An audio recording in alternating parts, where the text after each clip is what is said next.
in a row. Is looking for an 8th one, so he can save a 233 game. That was a little bit deep inside, so it's a 4-pin. It's going to be a 222 for him. That's a good recover. Also bowling in that pair, we have Lucas Benson with the triple, a big open frame, but then spare another triple. If he strikes out, he's going to shoot 238, which is going to be a good score.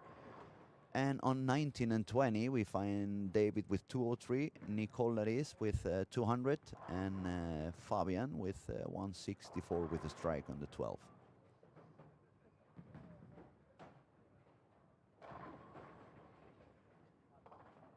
So spare for Ivo, 222.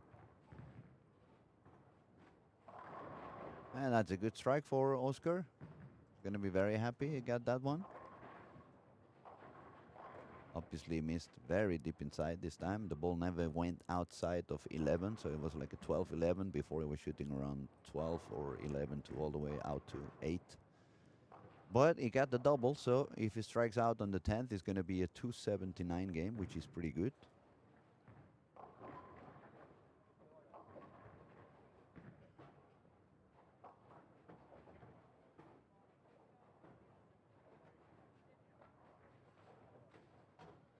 A lot of 7 pins for Stephanie on 15 and 16. She's really hitting the pocket, but the ball is not giving her exactly the carry that she demands. And apparently, that spares got into her brain.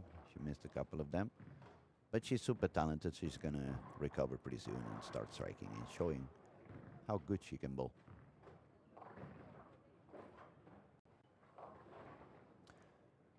Looking around, let's see what if I find any super high score somewhere.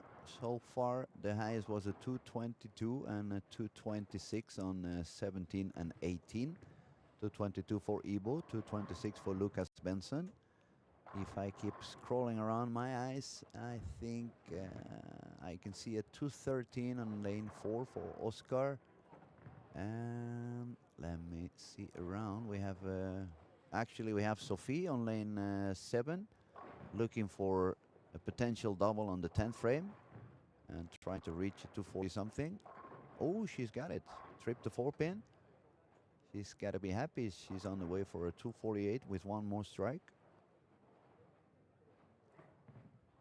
And we have some striking also on 9, 10, 11, 12 with Mike Ong.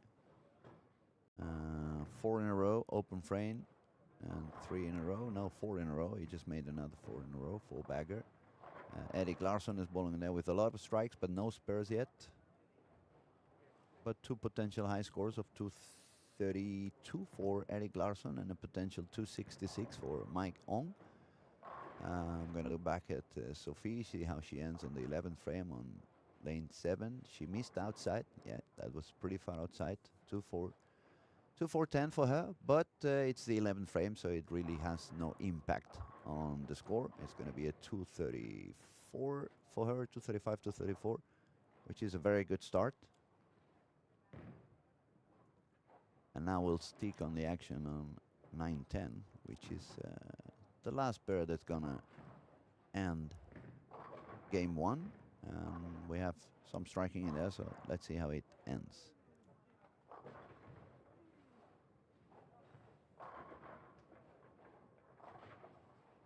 Good pair there for Nicole. As you can see, as we said before, she has a very strong technique. She bowls one hand, but she manages to produce quite a good amount of rep rate and a good power in the bowl. So let's have a look.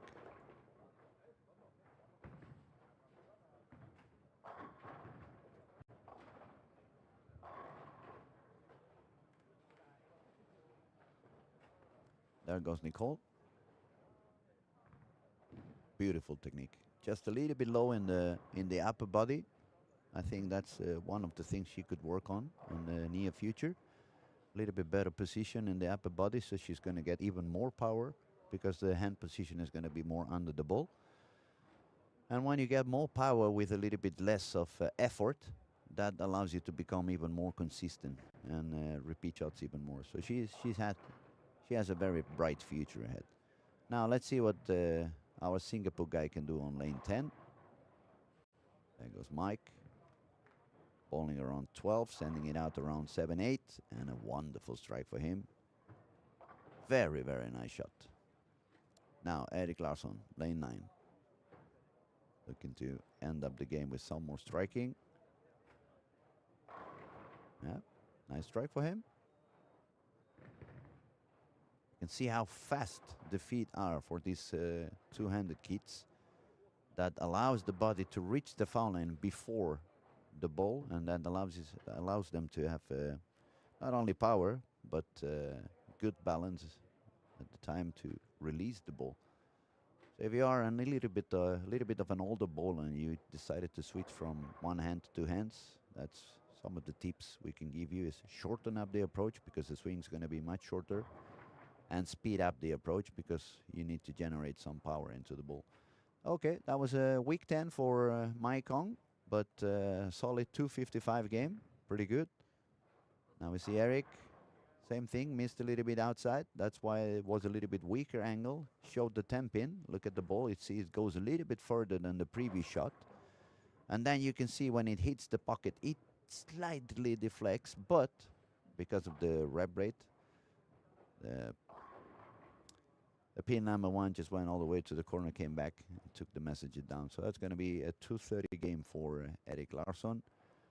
And in about a minute or two, we're going to update the scores, and we're going to let you know exactly how are the standings after game 1.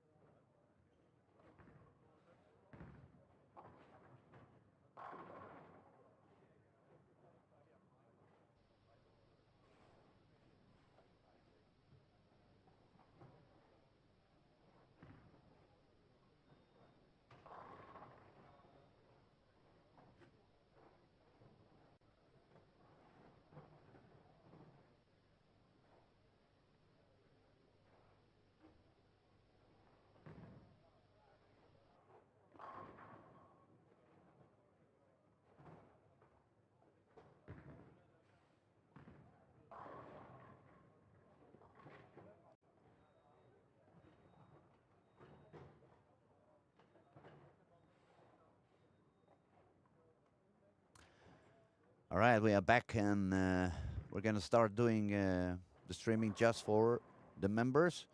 So I hope everybody that was not, they decided to sign up so they can carry on with us and stick with us.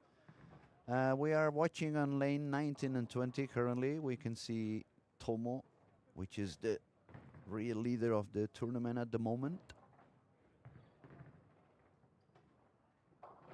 And also in that streaming camera, we have on lane 17 and 18, Oscar Miren, which is the actual leader of the squad. I'm going to give you a little bit update on how is everything on this under 21 squad here at the Storm Lucky Larsen Masters PBA event. Leading the squad at the moment is Oscar Miren, 268. Number 2, we find Lucas Benson with 226. Number 3, we find Ivo Thiel with 222. Number 4 is going to be for Oscar Porskrok, 213. Number 5, we find Jacob Setlak. Oh, that's a tough one. Jacob Setlacek. Just forgive me that I didn't say it that properly. I'm going to find out later on so I can say it a little bit better. So Jacob, he had 211. He's currently on the 5th position. Number 6, we find Sebastian Host with 205. Number 7, we find David Söderlund with 203. 8, another name that we have seen before, Robin Oberg, 203. Number 9, Lasse Thomsen, 200. And 10th, we find Nicole Aris with 200.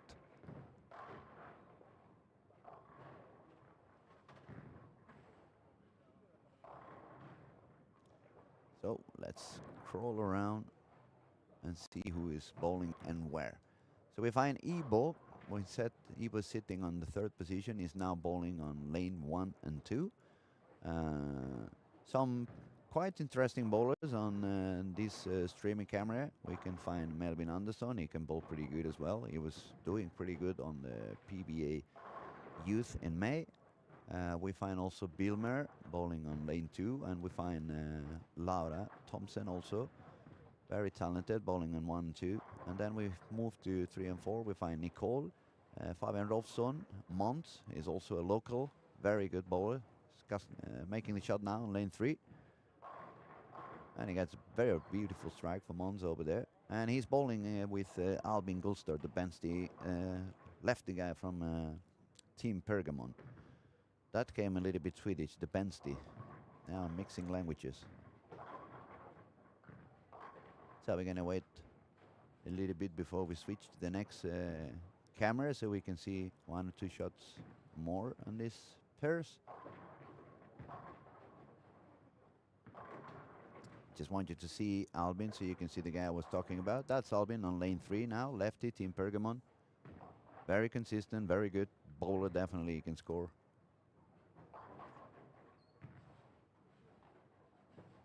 And there you go, you can see the speed, power step, and a good release, and a strike. Electrifying in the short one.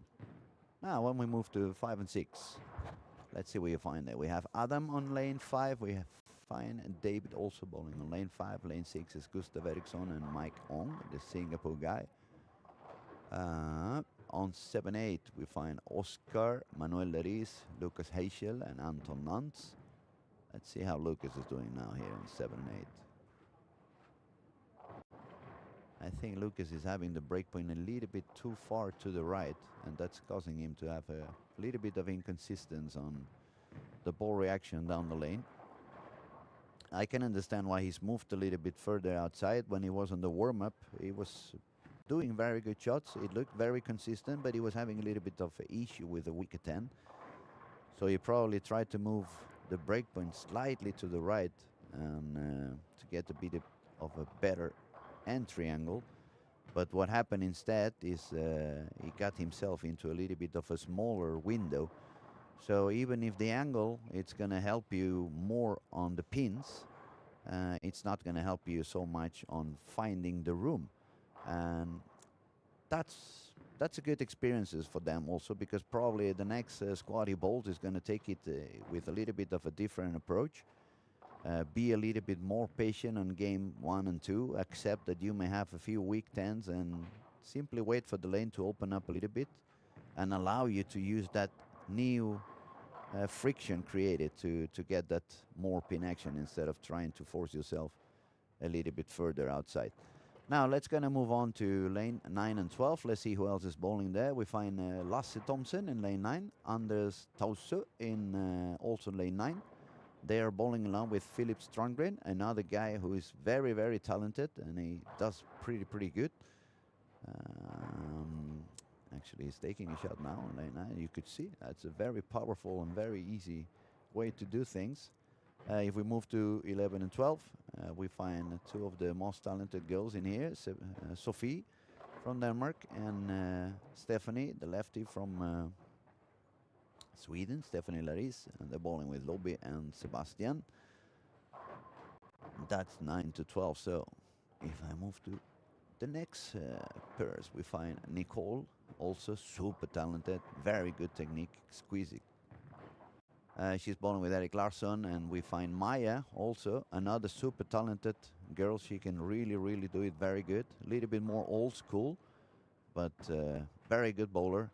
She's bowling with Lucas Benson, which is currently in the 2nd position with the 226 game. Bowling on that same camera on 15 and 16, we find Niels William, who started with the front 3, and David Söderlund.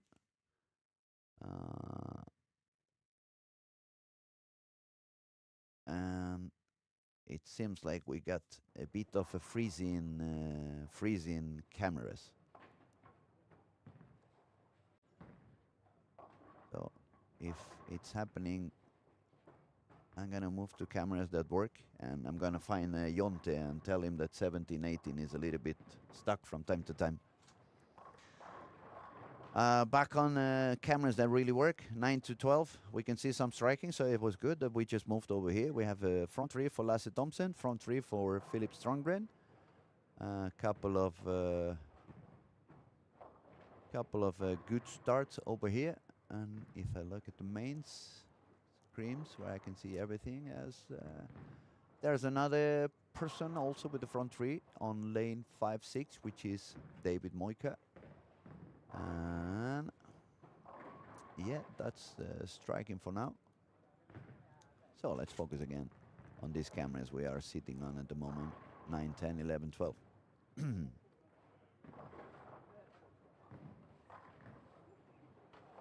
Now Sophia's gonna take a shot on lane 12.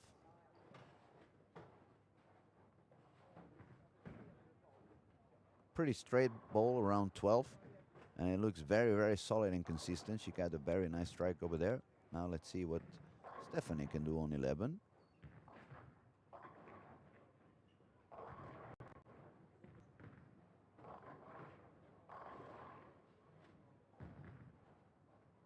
Beautiful. Beautiful. I think the release was even better than the last shot. And that's why I had a bit more of rev rate than it. Cross paths, moved a little bit in or deeper than he pretended. But it was a nice release. Very nice release for him. Now the strike on lane 9. That makes it the front 4 for Philip Strongren.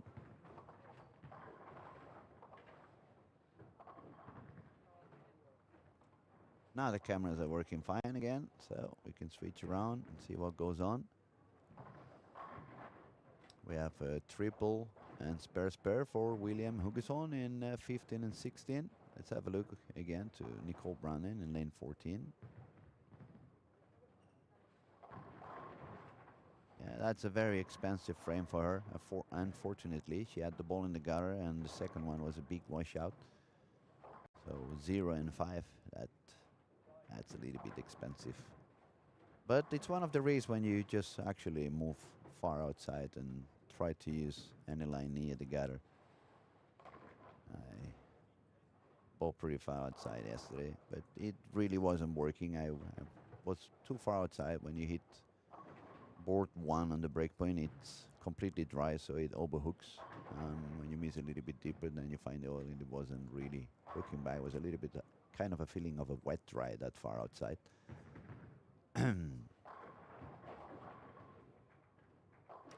So, game 2 yesterday on both squads 1 and 2. Early transition started to begin on game 3, as it was predictable on this squad because it's so many under 21. Is a lot more urethane going on than it was yesterday. They are all also bowling a little bit more like different areas and different lines, different ball motions. So the transition is showing a little bit inconsistent and a little bit sooner than it did yesterday. We can see some strikes, but also we can see some people getting a little bit kind of lost and trying to move from whatever they chosen to do on the warm-up. And now they're going to try to start finding what's going to be happening from now till the very end of the squad.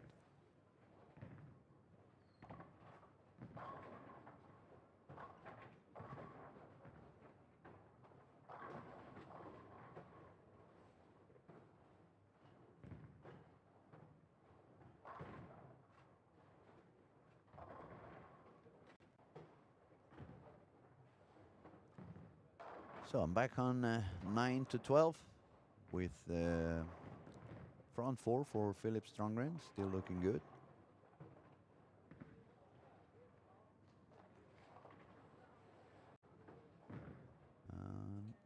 Let's have a look.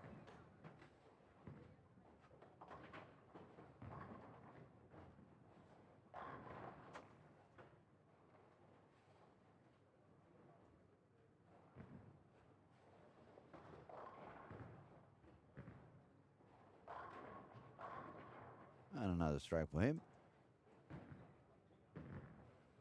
We can see a little bit where the ball is around 12 in the arrows, more or less 9 on the breakpoint. That's a very safe area to bowl on. I think perhaps EJ Tackett, whenever he shows up, is going to have the breakpoint slightly deeper than anyone else. Probably is going to put this breakpoint around 12. That's my bet at the moment. He's very good at always finding that final cliff, the deeper cliff in the pattern and repeating it over and over again. So we have front 5 for Philip Strongren in 9-10.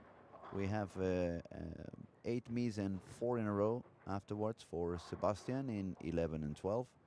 And we also have some striking for Lassie in 9-10 with a triple 9 spare and strike. Looking around, I can see on 13, 14, 15, 16, we find Erik Larsson also with strike spare triple. We can see clean game also for William on lane 15 with triple spare, spare, strike, spare. We have also, as we said before, front 5 already. It was front 4, now it's front 5 for David Moika. Bowling on 5 and 6 with our Singapore guy, Mike Ong. Look at Mike's action. Beautiful yo-yo over there. Good balance even despite all the power. And now the ball works extremely, extremely, extremely good.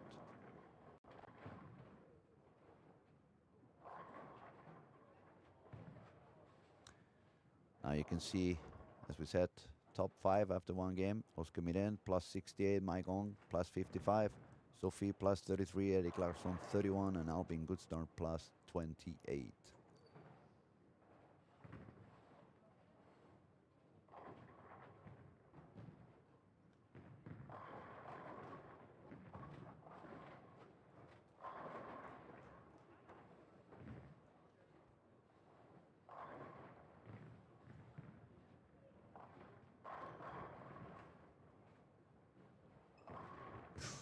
Was a bit out. Yeah, weak 10 was a little bit to the right.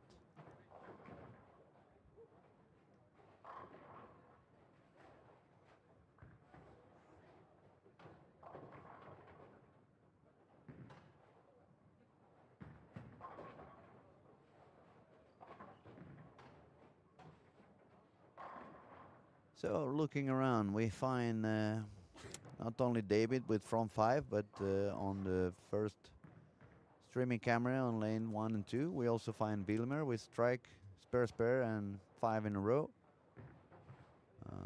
Philip Strongen didn't strike on the 6, so he was front 5 and 9 spare. But since we are sitting down on 5 and 6, let's have a look at how Adam spares that 10 pin, and then we're going to wait for David to take his fixed 6 frame and see what goes on. Meanwhile, we can have a look on lane 5 and see how Mike is doing on this next shot. That was deeper. Yeah, that was deeper. You see what happened there? He missed the inside on his target, so he found much more oil than he did when he sent it outside. The ball was never was strong enough to make it back into the pocket. That was very light on the pocket, and that's why he left the 7 pin.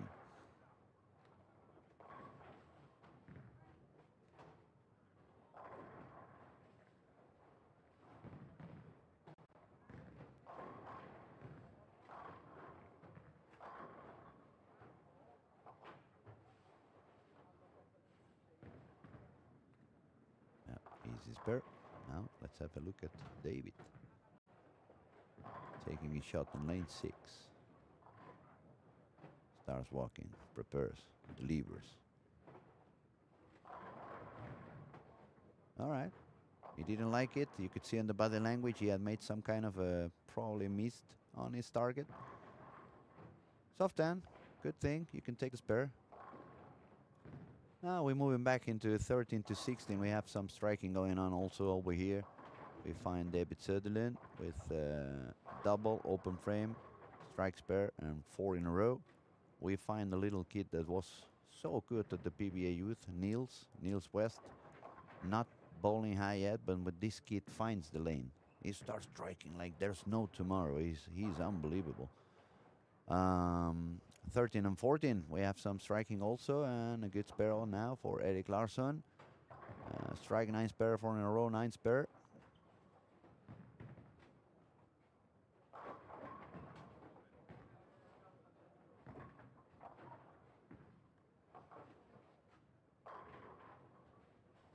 And it looks like he got one more. Nice shot there for Niels as well. So it was a strike on the 10th for David already, so it's on his way for a 245 if he can score a couple of strikes more.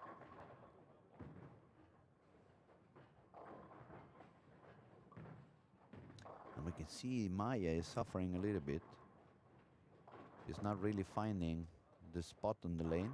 She's bowling deeper than she usually does, which is a good idea because the pattern seems to be opening up and becoming easier around 12, 13, 14 in the arrows and around 10 in the breakpoint. She usually bowls a little bit further outside. She's a very urethane user. Most of the times I've seen her bowling in here, Maya. But it felt like now she's using a reactive and staying a little bit deeper. Beautiful spur for her. Look at that. That's what I meant. You cannot judge anyone by the score. You have to judge them by the talent. And she's definitely a very, very talented bowler. Nice spur over there for her. And another strike.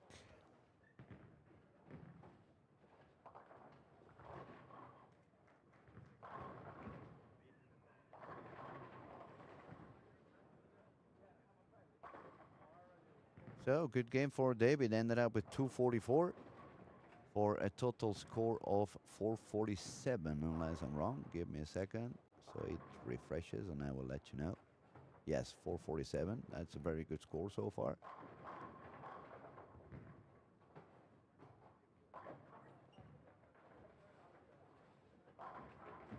One and two, it's also a good game for Wilmer. He's going to manage to shoot 240 something and get his score back up above par with 17 over.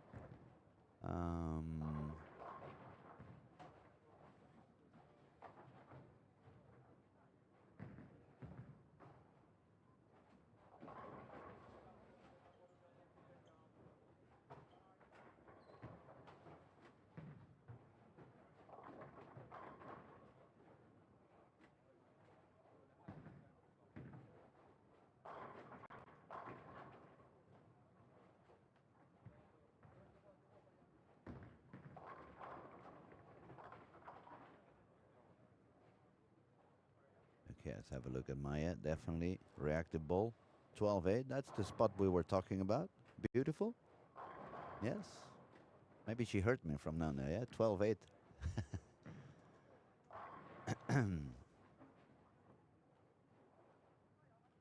All right, let's have a look around and see how it goes on. If we go to 1 to 4, 245 for Bilmer, total score of 415. On those pairs over there, we find not any super high score. Some bowlers fighting to get it back, but they're going to be around par. Albin, if he makes a double, is going to go all the way to 420 something. With a double, actually, it would be 433 if he strikes out. Moving to 5, 6, 7, 8. A little bit of a hard game over there for Lucas and Anton. And not the best also for Manuel or Oscar. So they're going to drop down a little bit of score over here. But on 5 and 6, we can find some strikes for David Moika, front 5. And Fizz Bears moving along to 9, 10. Philip with front 5, spare, double, and 9 spare.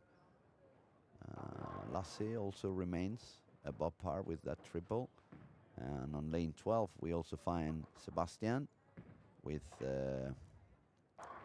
miss on frame 1, but then 6 in a row, 9 spare. And the 9 spare.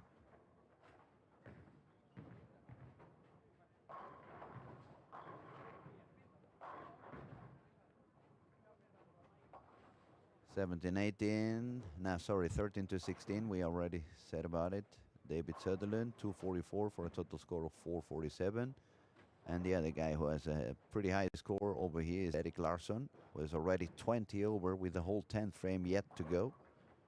So that could put him on the way up to 470, which is pretty high. And if we go to the very right side of the bowling alley, we find Tomo at par. And also Jakob, 228 for a total score of 439. So he's going to be also doing quite okay over there.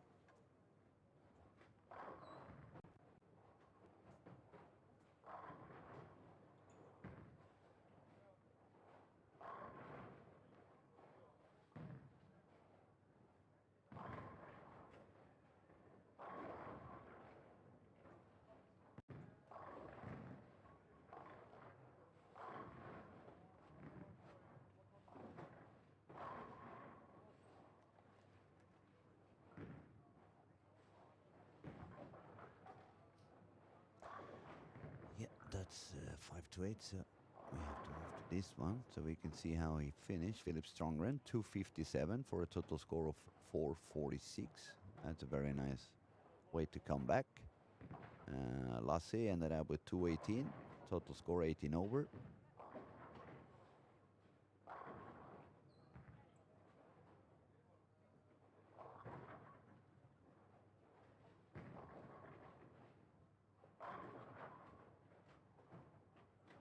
Now we can see also the first one was trying to go back up into the pattern.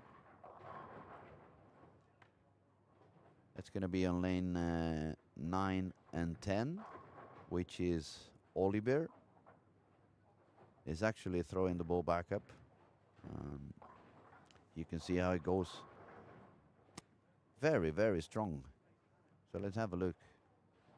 Let's see how Anders takes the spare on lane 10. No, he couldn't. And let's focus again on lane 9. Look at the guy. Let's go in two hands. And backup shot. He missed a lot to the right now. So, but it seems like he has enough room to still hold it. So, let's have a look around. 396 on lane 1, 310, 415, 313, 391, 36, 363, 388, 422. Here we get here. David's still striking. So he's gonna put himself up there. And Mike is also having quite a good score. Still a 10th frame to go, and he has some strikes on this game.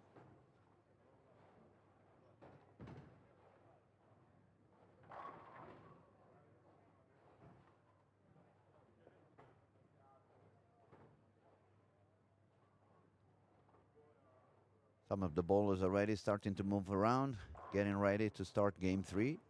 We're going to stick with these guys. They're about to finish game 2. Probably game 3 is going to be a little bit more complicated in terms of scoring, because transition is definitely here. And we have to see how many of them really find out quickly how to move, how to adjust, and how to keep going once the traffic is shaping up a little bit different what we had on the lanes on the warm-up and game 1.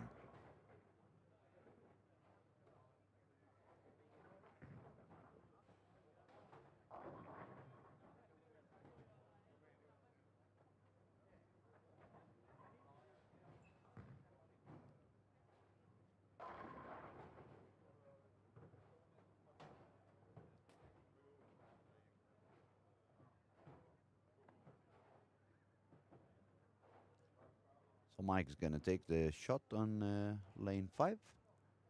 Looking for a strikeout. That would give him a 226 total score.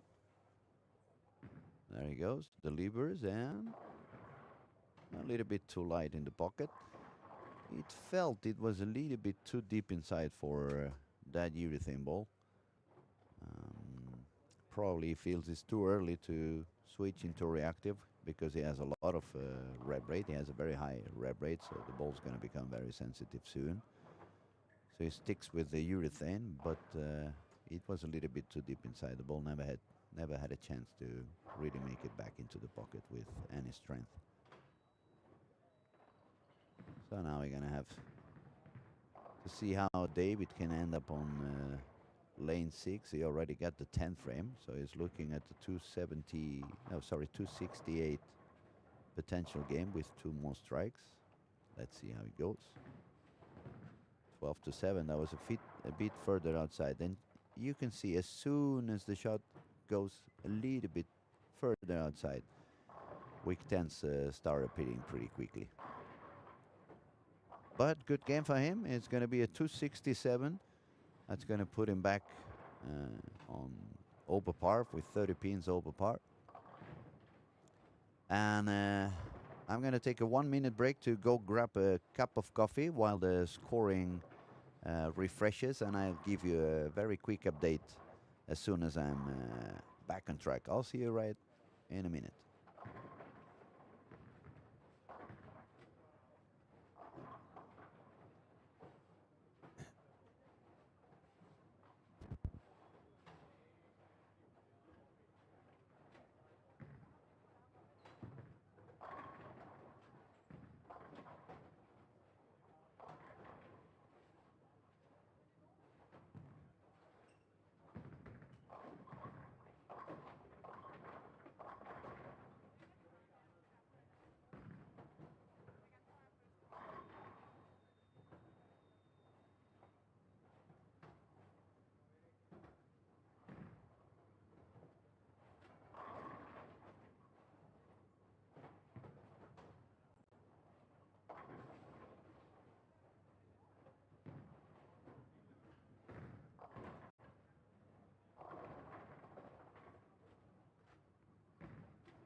Okay, so I've got the scores refreshed. I can give you a true update of how things are standing at the moment. We have, well, let me tell you, we have up to 16 bowlers above par. I'm going to start on 16. We have the tournament leader actually is sitting on the 16th place. It's Tomo with 201 for a total score of 401. Place 15, we find Oscar with 403, 213, 190. 14, we find Robin Norberg with 403 as well. Number 13, William Huggesson, 408. Number 12, Bilmer with 415. 11, it's Lasse Thompson, 418. 10th place is for Albin Gullstrand, 22 over. Number 9, David Moika, 431. He made a good comeback after 174 for start, but 257 on this game too. 8th place is for Sebastian with 37 over. Sophie, she's still holding pretty good over there, 233, 205 for 38 over par. Then on the 6th spot, we find Jacob with 39 over, 211, 228. Number 5, another guy who did strong second game with 257, so he shot 189, 257 for a total score of 46 over after 2. Sitting on the 4th place, we find David Söderlund, 203, 244, 47 over total. Number 3 is Eric Larsson with 460. Number 2 is Mike Ong from Singapore, 461. And finally, the score leader at the moment, it's Oscar Miren with 471 after a game of 268 and 203. Now, we move around a little bit and see who is where. Lane 1 and 2, Gustav Eriksson with Mike Ong and Jacob and Oscar. So that means we have Mike and Oscar, which are in spot 1 and 2. And we also find Jacob, which is on place number 6. So we have 3 of the top ranking bowlers in the squad at the moment. They are bowling on lanes 1 and 2. If we go to 5 and 6, we can find Philip Strongren and Oliver Kloof. We're already also somewhere around there with over par. And then we see Stephanie and Nicola is bowling together this time on 7 and 8. I go to 9, 10, we find Maya. David, who just shot a very high game as well. 257 on the last one, so David is also playing there on 9 and 10. Söderlund is also there. Our guy in currently number 4 is bowling on lane 11 and 12. If I move to 13 to 16, we can find Tomo, the tournament leader, bowling on 15 and 16. He started with front 4 apparently. And we have also Sophie, who is bowling pretty good. She's currently with 38 over. And she's had the front 3 already on 15 and 16. Let's have a look where she's standing and what kind of line she's doing. Somewhere around 12, somewhere around 8 down there, and perfect strike. Beautiful. The body language, it was like maybe she missed a little bit on the target, but the ball motion was fantastic. Now, let's make a quick look at our right side pairs as well, because we find another of the guys who's throwing very high and very consistent. In this case is Eric Larsson. He's currently with 60 over, but a very steady pace of 231, 229, and now he's got the front 4. So it's probably going to be one of those guys we want to keep an eye on, because it's not high scoring because of one game, but consistently scoring high. We can see also Albin probably found something on 19 and 20. He's got the front 4.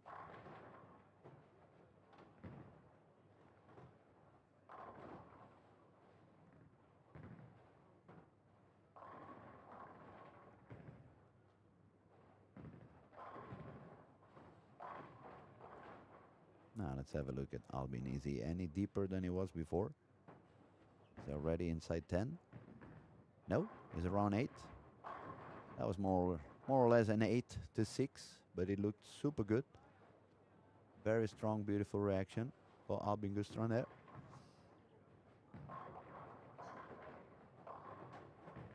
Back to where our leaders are on lane 1 and 2.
Bit out of balance on lane 1 for that shot.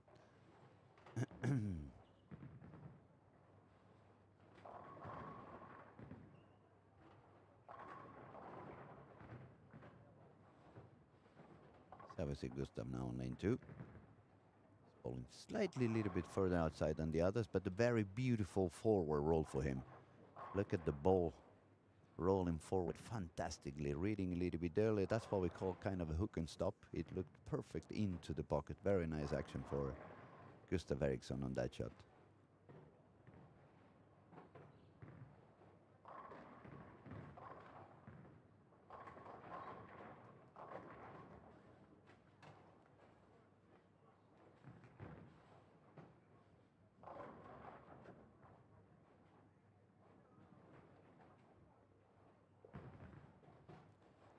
So we have a look at lane 2 for Mike Ong. Standing around 14 on the arrows. That went more or less around 11 on the break point. A little bit weak reaction. It's one of the things that happens when you use urethane and you go a little bit deeper. Because of early reading, it doesn't produce that much angle on the back, and you get to that point where you stop having the carry on the corner pins. Take the spare, so it's good. Now I'm going to move back to a little bit deeper in the alley, because we can see some striking going on lane 15 and 16 by the tournament leader, Tomo. He wasn't really started. Probably he was a bit sleepy in the first couple of games. He bowled the last squat last night. He probably was pretty excited after that squat and couldn't fall asleep quick enough. But now he seems to be waking up. Front 6 for him. Also bowling in that pair, we find Sophie with front 5, 9 spare. She's doing really, really good so far. So we're going to stick here and have a look for a couple of shots. See what can we see, if there is anything different from it was a game ago. We could see Tomo was slightly further outside the game 2 when we passed by on his pair of lanes than what he was doing yesterday. But now transition is here, so probably the lane is getting closer to what he felt yesterday, and he's going to just put that automatic rhythm again. Sophie on lane 16.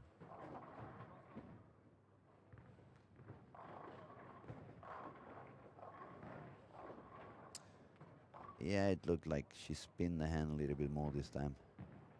Not the best.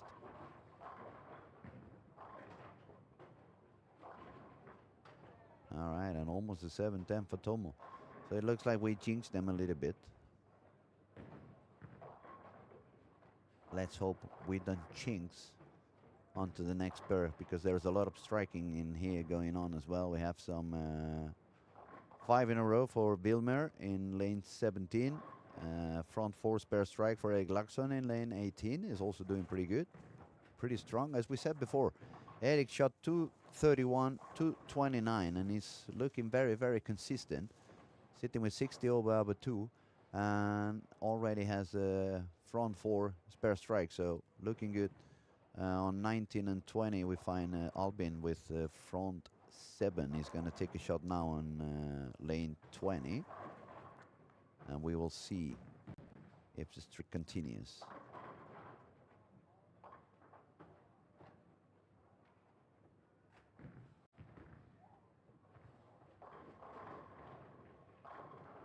No, it did not.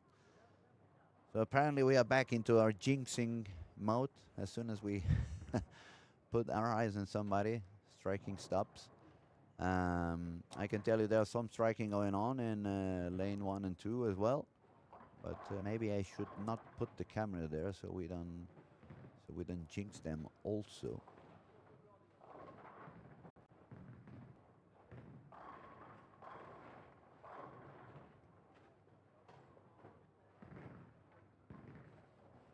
Yep, spare for Albin.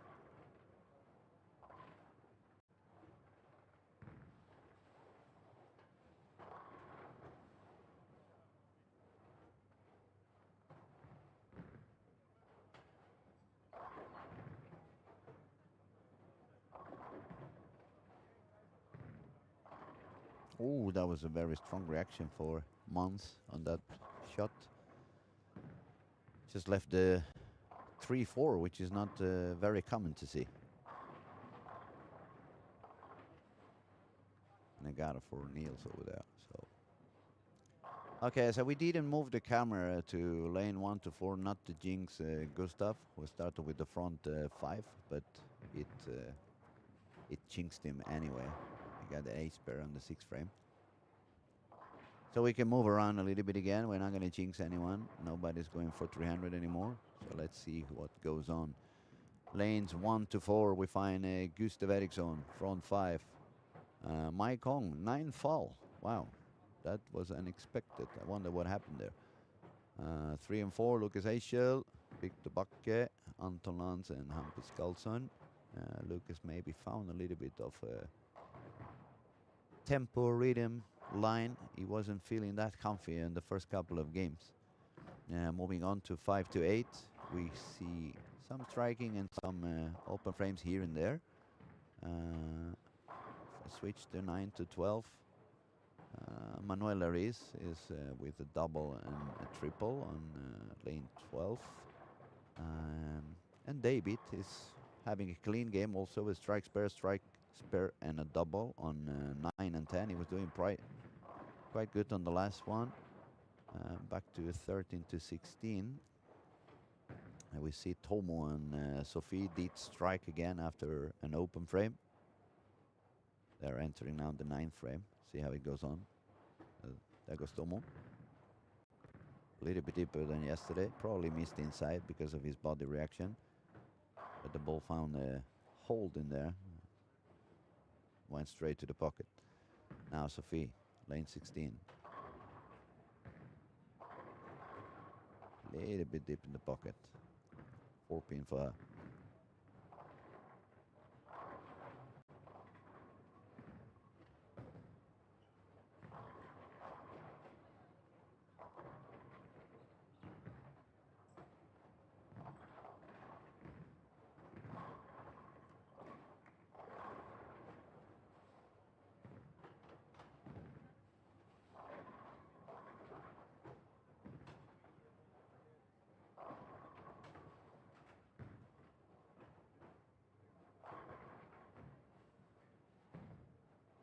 Easy spare for Sophie.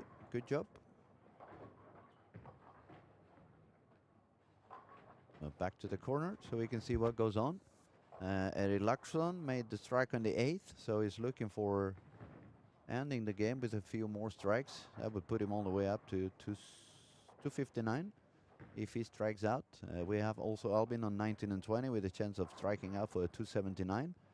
And also in 17-18 we see Wilmer that after a 7 spare and a 9 miss, he's got 1, 2, 3, 6, 7 in a row, entering the 10th frame.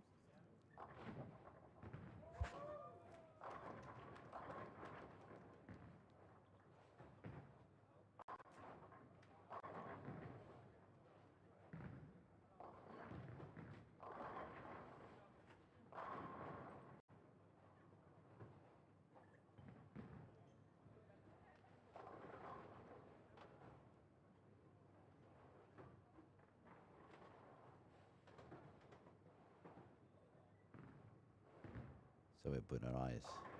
Lane 18.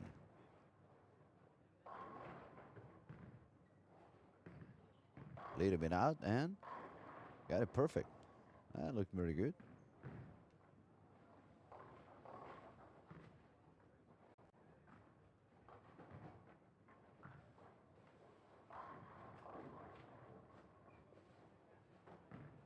So that keeps the streak for Eric Larsson in lane 17 and 18. If he strikes out, it's going to be a 259. That's going to be his highest game so far. Super consistent, as we said before. 231 on game 2. 231 on game 1. 229 on game 2. And looking for a 259 potential if he strikes out. We're going to put our eyes now also again on lane 18 because Bilmer is going to take a shot now. He's got 7 in a row.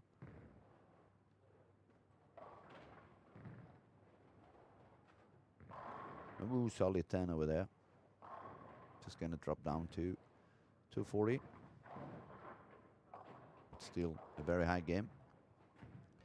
Spare on the 10th frame also for Albin on lane 20. That's going to be a 259 game. That's going to put Albin on 81 over if he strikes. Which is quite good after 3. Everything's still alive. No, he didn't take the 10-pin Wilmer, so it's a 235. Total score. No, sorry, yeah, 235. That's the total score for Bilmer. And 650 after 3. Strike for Albin, 681 total score.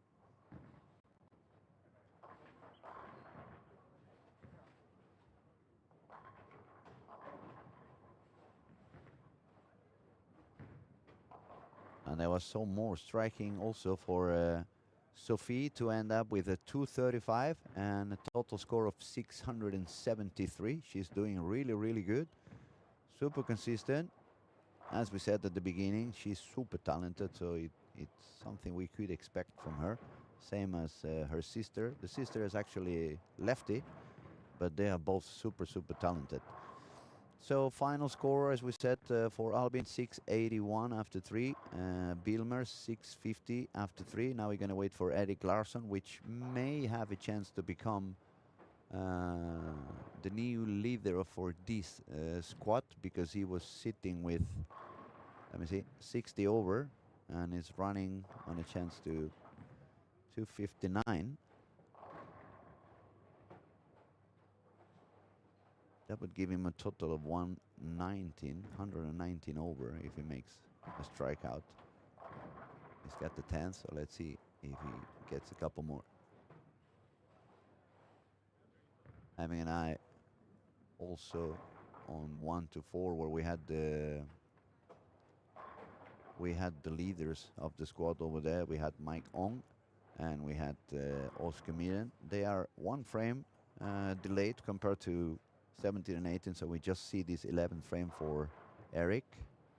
Yes, he's got another one, so it's a 259 potential for Eric Larsson and a total score of about 119 over. That would put him pretty much on the lead on this squad number 2 after 3 games.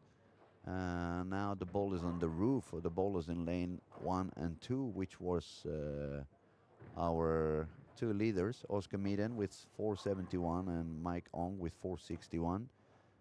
Mike needs to strike out on the 9th and the 10th for a 216. Oscar needs to strike out for a 217. So yes, Eric Larsson is the new leader of the squad, no doubt. And the other one that was up there was, let me see, Jacob. Jacob had 40 over, and top score would be 24. So no, he's not going to be on the lead either.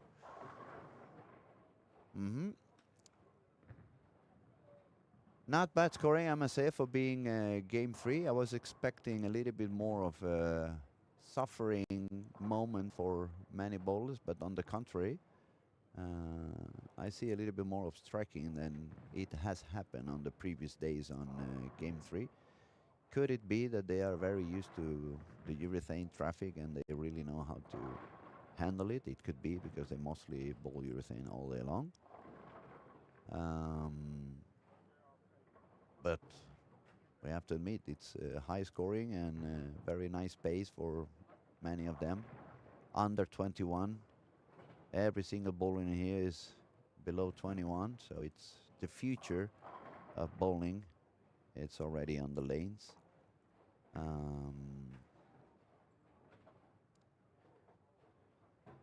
Too many talented kids. Final score for Erik Larsson. So I said 258. Total is 718. 118 over. Is going to be the new leader after 3 games on this under 21 score. Let's have a look at the lanes that are still having some action over here. We find on 9 and 10. We can see Maya that moved inside, as we said before. And she's got a little bit more into pocket shots, not so much into trouble. Still not scoring how she wants to, but it's a better line, and eventually she should find how to. We're going to wait here to see what Lucas Benson can do. If he strikes out, it's a potential game of 243. That's the first one.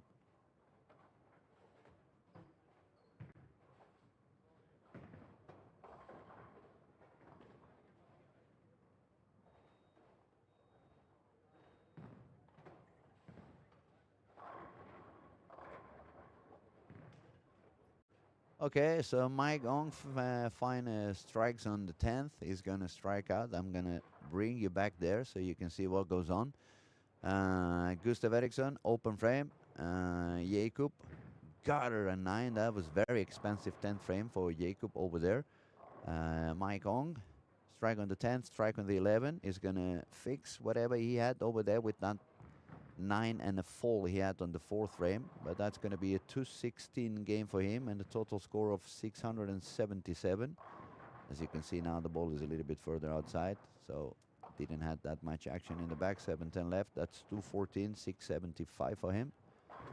And on lane 1, we could see the end of the game for Oscar Miden with 9 spare strike, 196, total score of 667. So, Lucas Benson strike 9 spare, so he finished with 232, total score of 624. We're going to take a quick coffee break, and we will come back with the update of the scores after 3 games. Be right back.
Okay, I'm back. Scoring after 3 games. Leader Eric Larsson, 118 over, games of 231, 229, 258. Splendid and consistent. Second spot is for Albin Gullstrand, 228, 194, 259. Number 3, Mike Ong, the Singapore guy, 255, 206, 214. Number 4, Sophie, she's bowling unbelievable good, 233, 205, 235. Then we find Oscar Meeden, 268, 203, 196. Bilmer with 170, 245, 235. Then we find David, 174, 257, 207. Number 8 is Sebastian Holst with 205, 232, 200. Number 9 is Tomo, our current leader of the event, 200, 201, 233. And in 10th place, 32 over, is Jacob with 211, 228, and 193. Let's have a look around. Let's see where do we find our leader. Our leader is actually on lane 1 and 2 with a double, an open frame, and a strike. Albin, let me see where Albin is bowling at the moment. Out of lane, so have to find him.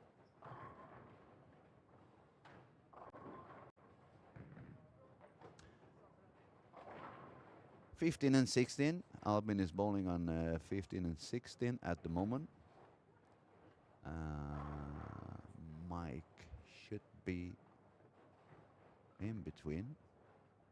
Yeah, 17 and 18. There's where Mike Ong is bowling. So we're going to be moving around a little bit, trying to see different pieces of action and different pieces of the guys who are already standing on the top of the qualification for now.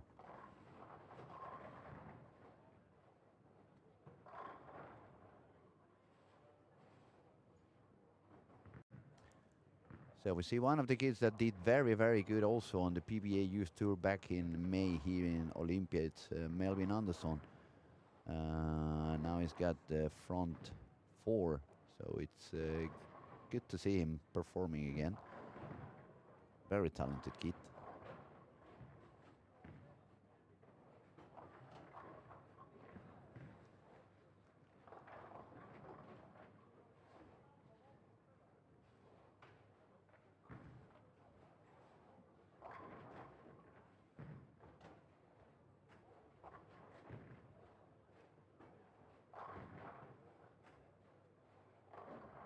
If we switch to 5, 6, 7, 8, we can find Jacob, which is currently in the top 10. He started with the front 5, so he's doing some striking as well. It looks like they really are finding out how to overcome the transition and finding a way to make it work no matter what. And I see another strike for Lucas Hagel also in lane 19 and 20. He was bowling a little bit too far outside. He had some pain in the low back. I just went out there and speak to him for half a minute. He's a very nice kid, very, very talented. So I asked him why you're bowling so far outside and told him to move deeper and get a deeper line and a deeper break point. Even shorten up the approach so he doesn't have to do so much backswing, and he doesn't need to force that back, which is hurting a little bit for him. And looks like it's working because he's got a turkey. So let's go to that corner so we can see a little bit of Lucas, and also since Sophie is bowling in there and she's superly on fire. She's 73 over after 3, and she's already with 4 in a row in here. That's Lucas on lane 19. As you can see, he's deeper than he was before. And as you can see, this area in here gives him a little bit more of room to miss and find the pocket.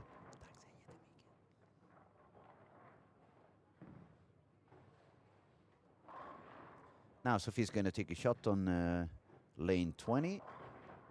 He was bowling somewhere around 13 in the arrows and around 10 in the break point. That's it. 12 to 9. That was a little bit further outside, but it carries. It gets a light strike. She was smiling and happy about it. and I can understand why.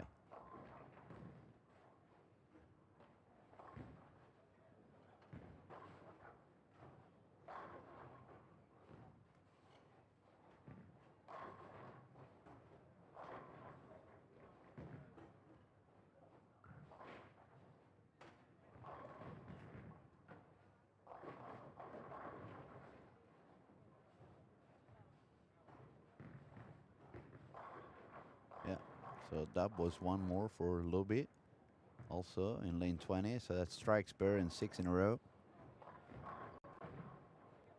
Looking fine over there. They found a way to score pretty high on that right corner. So let's move to the other side of the alley, see what can we find on our current squad leader with 118 over after 3.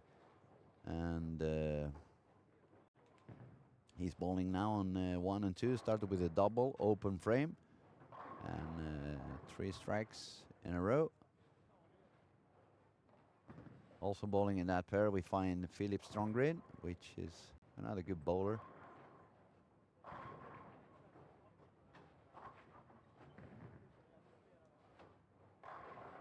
Yeah, he's looking very, very consistent over there also.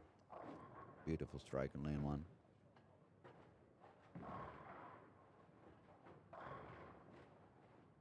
And a 4-pin on lane 2.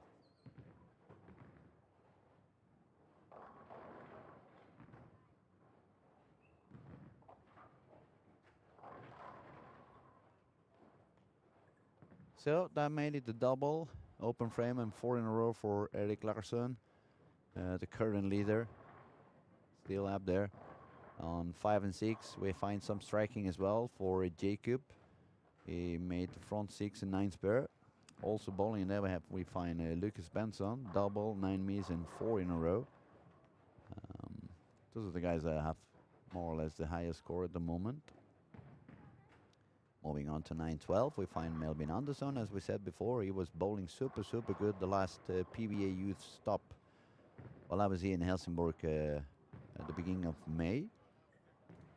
And he's a very talented kid. I mean, maybe he doesn't look so spectacular as some others. Maybe not that crazy view, but you can see how perfectly balanced he gets into the foul lane and how really consistent and simple it becomes when he finds the way to bowl. It's looking good, looking strong again. That was the 7th strike in a row, front 7 for Melvin Andersson in lanes 9 and 10. Now, moving on to the next one, we find Adam with spare and 5 in a row. Bilmer, that was doing okay also. Open frame, but then 4 in a row. And if we move to the corner, again, we see Sophie can carry on with her striking. She's really, really doing good. She's got 6 in a row now. She's going to enter into the 10th frame with a potential score of 259. Bowling with her is Lobby, which is also going for a high game. He's got 6 in a row in between frames. There goes Sophie in lane 20. Little bit inside and perfect. Perfect. No pins left there. That was the shot for Lucas. Missed a little bit inside. Solid 10. The ball went a little bit further before it managed to turn. That was a bit late reaction, even for Yuri Thimble.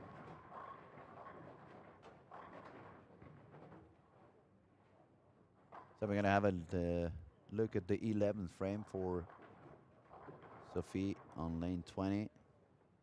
There she goes. Oh, that was further outside. And she gets, no, she almost got it. That was a very clear 10-pin. That was at least 3 boards further outside on the breakpoint than the previous shot.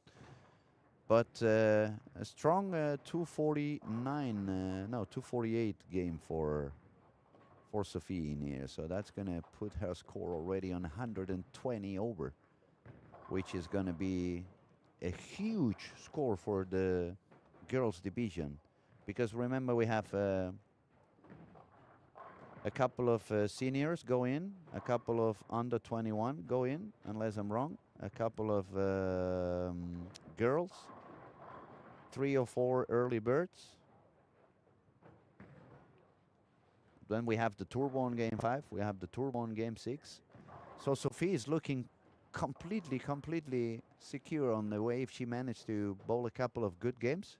121 over after 4. That's a very good score.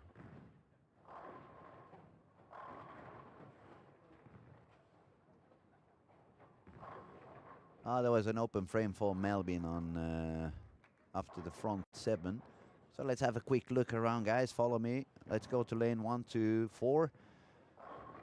We had over there Eric Larsson, the current leader for the score, with an open frame on the 8th. He's got the 9th and the 10th frame. He's got a chance to score 227 still, which would make him remain on the top of the squad. But he needs to make at least a double, otherwise Sophie is gonna take over on the lead.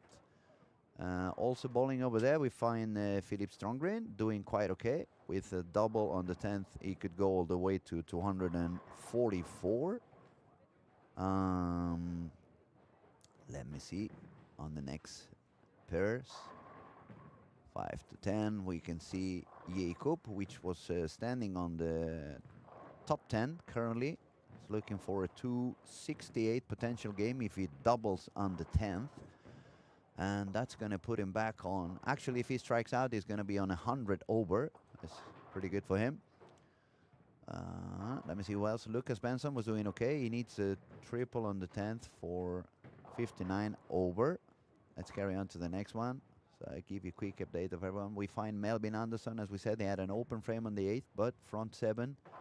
Strike on the 9th, looking for some more strikes. This kid can really do good when he finds the spot. He did already back in the PBA youth in May, and he's looking the same potential as it was today. I'm going to finish checking out on the scores of everyone. It's almost the end of game 4, and we have a little surprise joining us pretty soon at the beginning of game 5. So we find Adam on lane 13 with Spur, and 7 in a row, entering the 10th frame with a potential score of 279. He's going to be happy because he was a little bit under par, so he really needs that. Then we find Albin, the lefty from Team Pergamon, in 15 and 16. He's going to take a shot on 15 for the 11th frame. He wants to strike again. He has a single pin miss in the middle of the game, and he was not striking so far, so it manages to strike again on the 11. It's going to be a 217 for him. That means Albin is going to go all the way up to 98 over. That's probably going to put him on the 3rd position on the squad. We're going to have a new leader, which is going to be Sophie with 921. She's been bowling super good.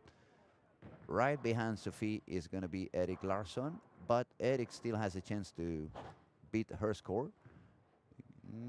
We will see. It's going to be nice to see on that 10th frame what goes on. 4-9. 4-9 for Oliver, but strike for Eric on 1 and 2. And let's have a look also on 13 and 14, see what's the final score for Adam. That's been striking a lot. Little bit light here. 897 total score for Albin Gullstrand. It's probably going to put him somewhere in top 4. Probably 3, because Strangrin was a bit short with 876. And the only guy who's going to be really remaining on top is going to be actually Eric. That's going to be his lowest game so far. Eric has been bowling pretty consistent. He had 231, 229, 258. This one was a little bit of a lower game, but still it's going to be a 215. Jakob ended up with 268. The score just disappeared very quickly, but he shot 268, striked out. 258 for Adam. And then we are finally on 17 and 18, which is a couple of frames late compared to the rest. We can find Lassie with a spare and 7 in a row.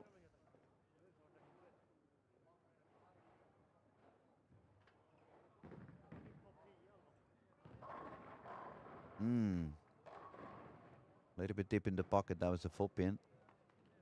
Let's see on the other side. Lane 17. Yeah, that's a pretty strong power action over there. The power step is so quickly you can almost not see it, but that gives him a perfect arrival. So the body is in the foul lane right before the ball arrives. That gives him the balance, gives him the power, gives him the control. Beautiful shot over there for Lassie. Potential game of 290. Actually, if he strikes out, he will be the new leader. So we're going to have 3 bowlers with more than 115 over, more than 120 over after 4.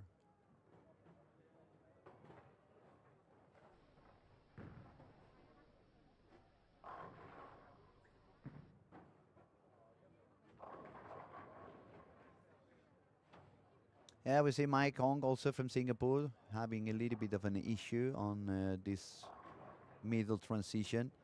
It happened a little bit to him as well yesterday while he was bowling. He started pretty strong, and then when the traffic becomes a little bit more unpredictable as it is today with so many under 21 bowling and using different approaches, he hasn't really found the spot, but he's not dropping down either. He's consistently making his marks and fighting his way to at least stay close to par. Another strike for him.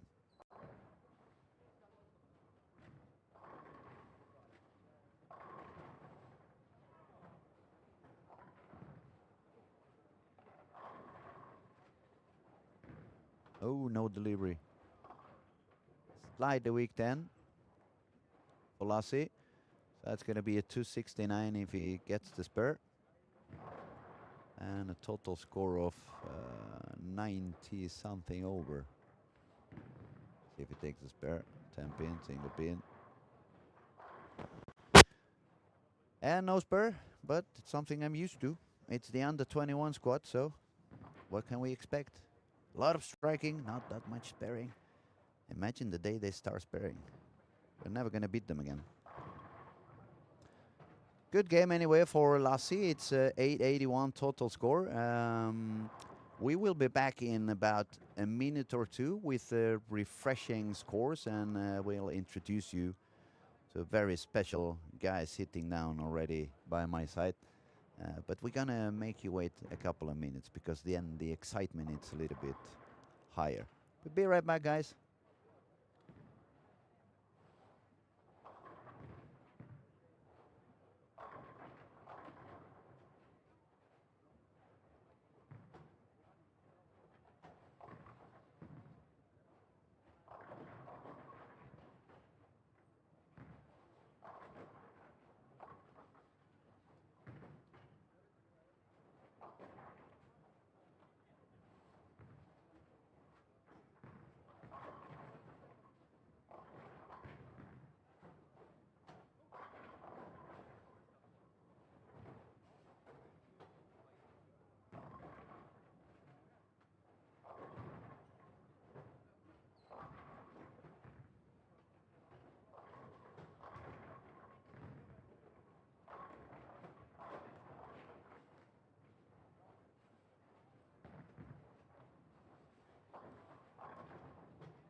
And we are back, game 5 of this under 21 squad, and it's time to introduce you to one of the coolest guys we're going to have here this week, Mr. Matt McNeil. Welcome, buddy. Thank you, Louis. How are you doing? Yeah, wonderful. Great to be here.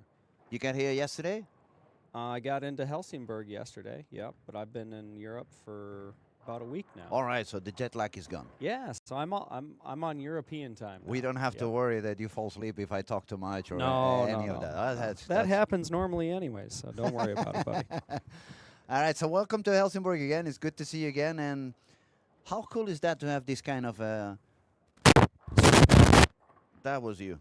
That was a lot of noise on you, Daniel. That was our technical director, Daniel Ronbeck. So trying to make sure that the cable is noisy enough. And waking us up. So I was saying, how cool is that we have this specific squad for under 21 age? Oh, I think it's phenomenal. I mean, you have what an opportunity for the youth.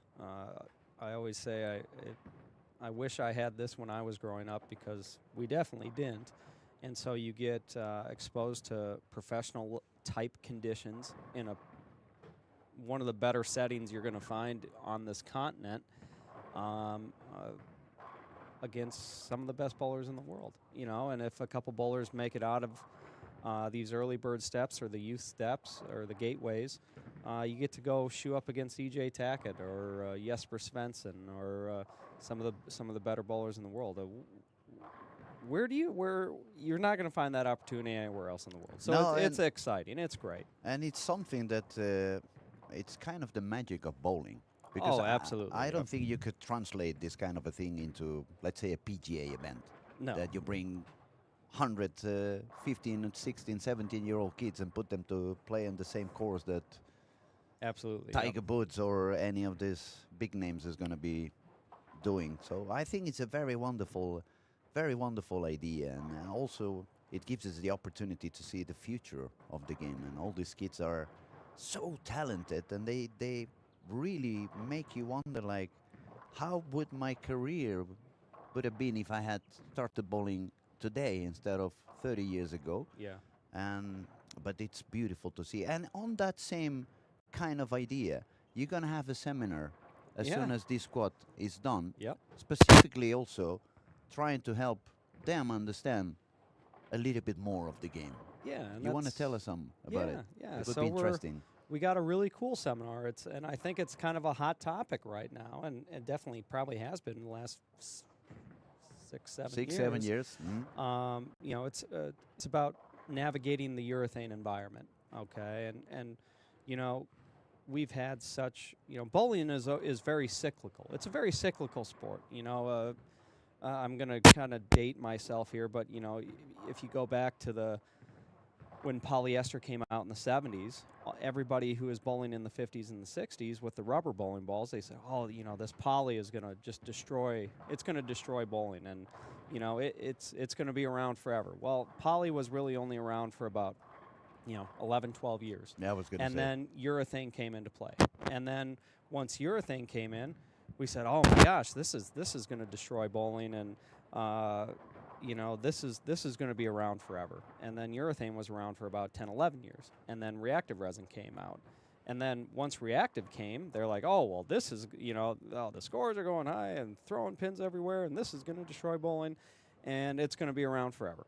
Well, you know, about 20-some years later, urethane started coming back. And so resin got like a 20-year kind of king of the hill, and now urethane's coming back.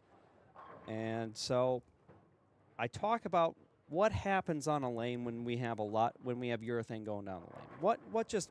What's happening? I try to put a visual to that, and we got some. The problem is nowadays we don't have tape data anymore.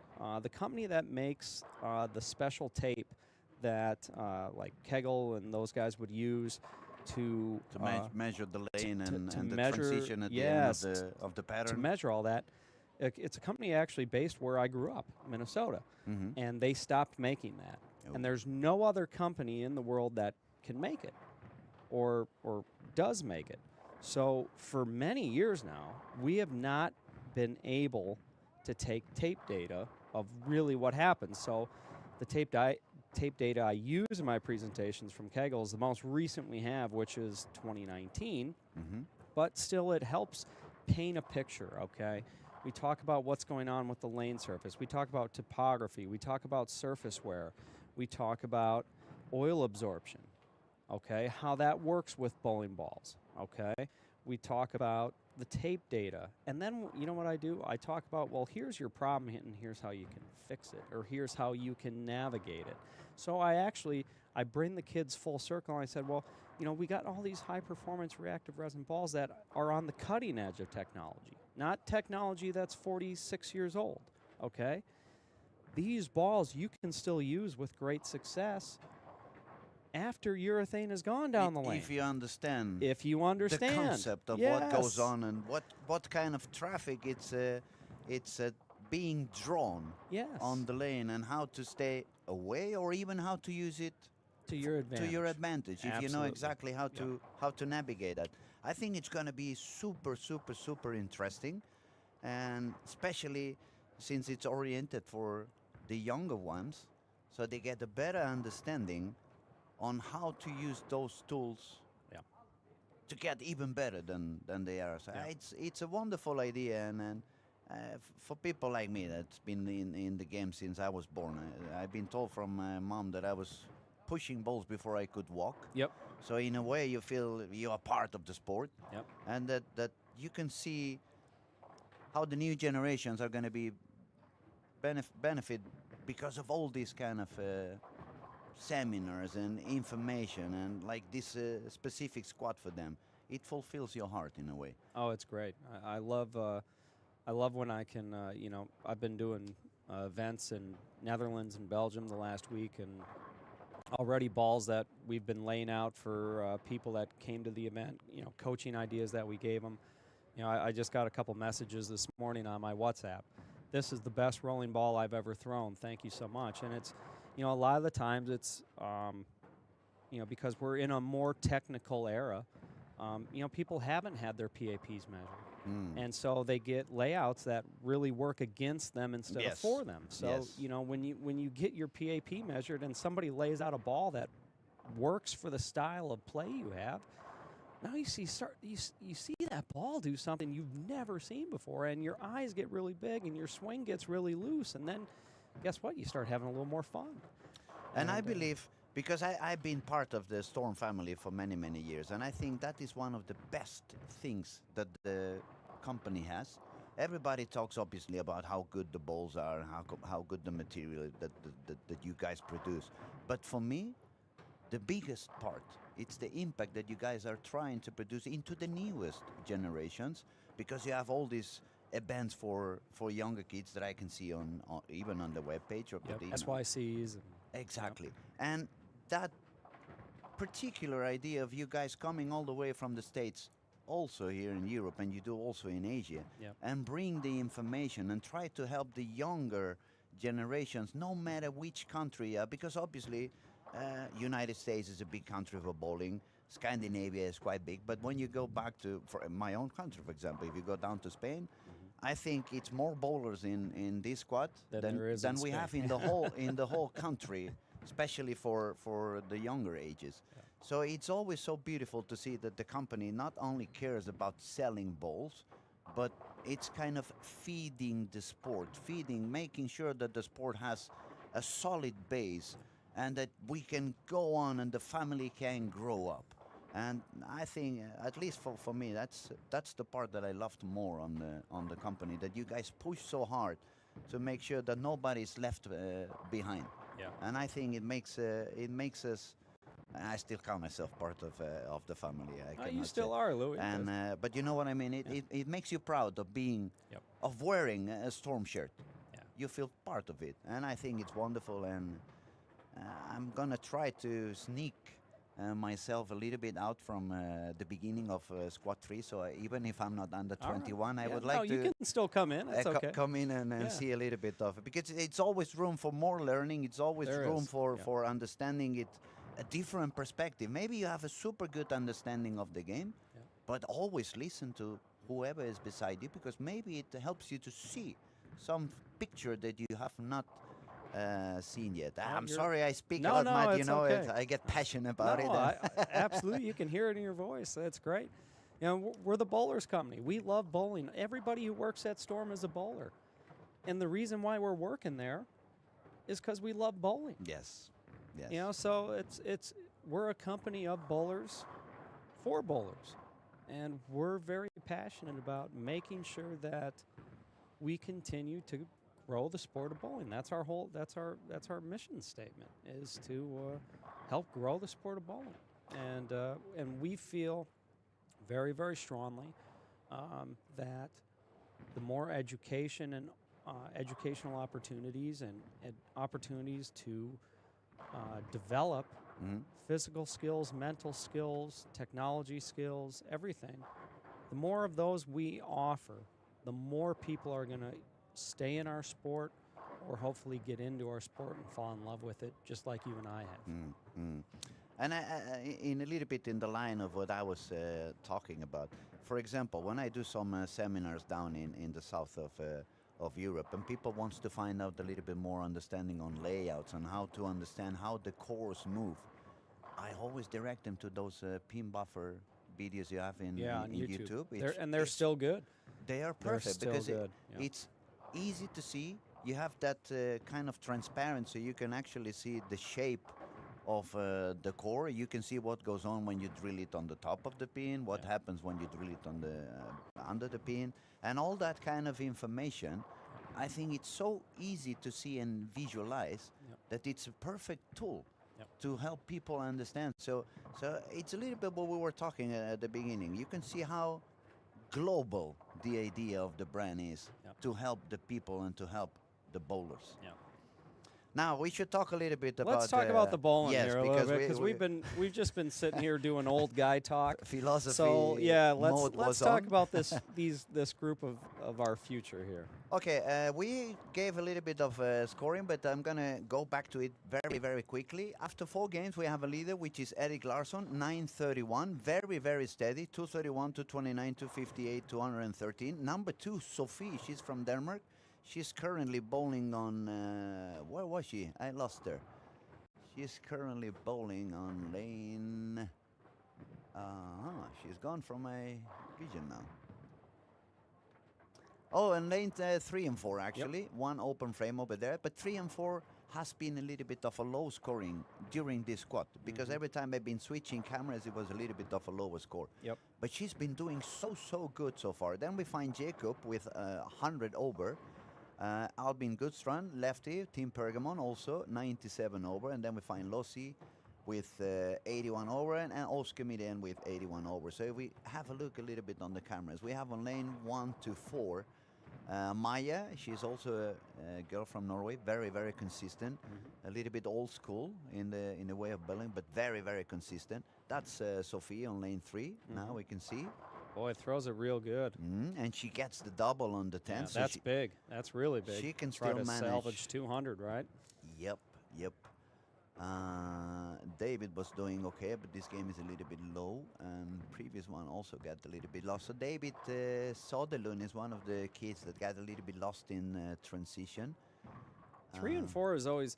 I always felt like 3 and 4 kind of was just a tricky pair here, anyways. I bowled many moons ago when I bowled this tournament. I always felt like 3 and 4 was kind of a touchier pair. It's funny because many people mention 17, 18, 19, 20. Yeah. But then I always see high scoring on those 2 pairs. On the contrary, not that many people talk about 3 and 4, but they are a little bit tighter in a way.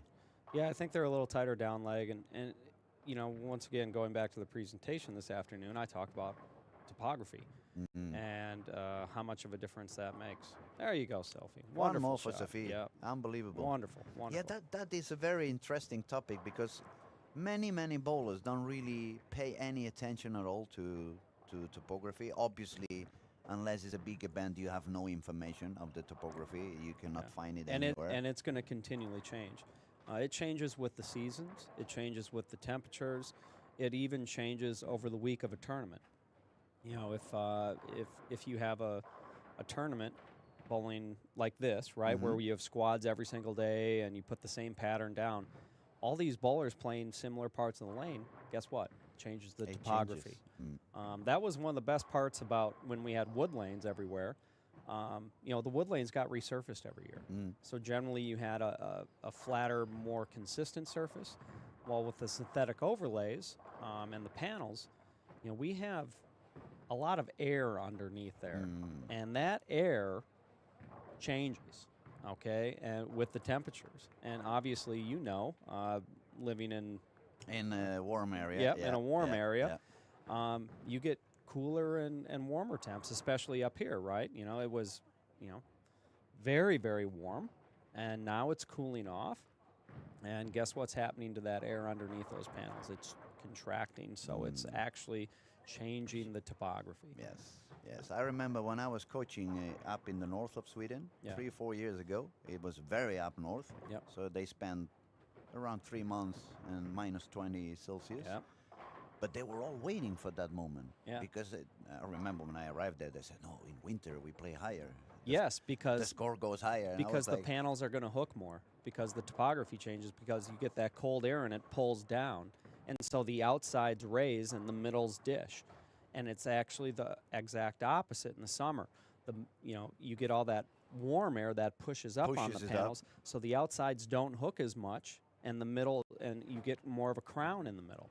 So it's you know, people say, oh, in the summertime it's like they add a lot more oil. It's like, no, they don't hook as much because the topography changed. But you agree also that it's a little bit more noticeable in some of the synthetics that are thinner panels Yeah. than the ones they had before at the very beginning. The- Or when it was yeah, like the constructed. original. I mean, those original older panels, I think they're like 3/8 of an inch thick. Those, you know, they were pretty darn beefy because, you know, I think synthetic lanes have kind of been marketed to. Were marketed as this is the last lane you'll ever need, but you know, we got 30 years down the road, and we're like, I think for the betterment of the sport, as a sport, not as a recreation or an organized play, this surface needs to be updated. The problem is, it's the proprietor. Not Well- many are well, willing to. Yeah, right? the proprietor is going to say, well, okay, if I you know, spend $750,000 on new panels, where's my return on investment for that? Yeah. You know, because I have a working lane surface right now. It's just, it's very, very hard to create a more fair playing environment on a really bad lane surface. And I believe that is one of the good things for the young ones that will come later on to see your seminar, because it's going to help them change a little bit the perspective, you know, especially when we are young and we have not that much knowledge. It's always yeah. it's always because of the lane man. And the lane man is Yeah. always to blame of Yeah, he hit the wrong whatever button, happens. or he doesn't like me, so I didn't play well, and you know. He probably took the wrong program today Yeah. on the machine. Yeah, and they yeah. don't like me, so they made sure I didn't have a shot today. You know, yeah, I remember I was that vain too once. you I know. wa- I thought, oh, the lane guy hates me, so I can't bowl well today. Yeah. Okay, we have some high scoring going on. Let's have a look on. That was 15 and no, that was 9 to 12. We find Jacob. He managed to shot all the way up to 268 for a total score of 11 and 68. 168 over after 5. That's wonderful. It's a very high scoring for him. Let's see, we have any higher anywhere else. Sophie managed to stay with 200, as we Yep. said, so he's 11.25 for her, which is very good on the girls category also. Yep. Albin with 11.19, that's a quite good score also, because we have, I think it's 2 under 21 going in. Yeah, so two of the bowlers under 21 at the end of the event that have not qualified directly from the scores. They get a gateway there, Yes, right? Yeah. yes. So we have that on under 21. We have Yep. the same for the girls division. We have the same for the senior division. Mhm. And then there is a few early birds all the way till Monday. And finally the turbo games on 5 and 6. A lot of gateways. A lot of gateways. A lot of gateways. I wish there was even more so I could have a better chance somehow. Maybe they have to put a gateway for the ex-bowlers in a point, so, Yeah, so at least one of them of us can make it. My gateway involves a cup of coffee and street shoes. All right. Gonna take. He's done it! Brandon Butler, a perfect 300 to win the Players' Championship. Catherine Dombrowski is the U.S. Open champion. He needs one more to win this, the Illinois Classic. He gets it! Anthony Simonson has won the 2026 PBA Illinois Classic.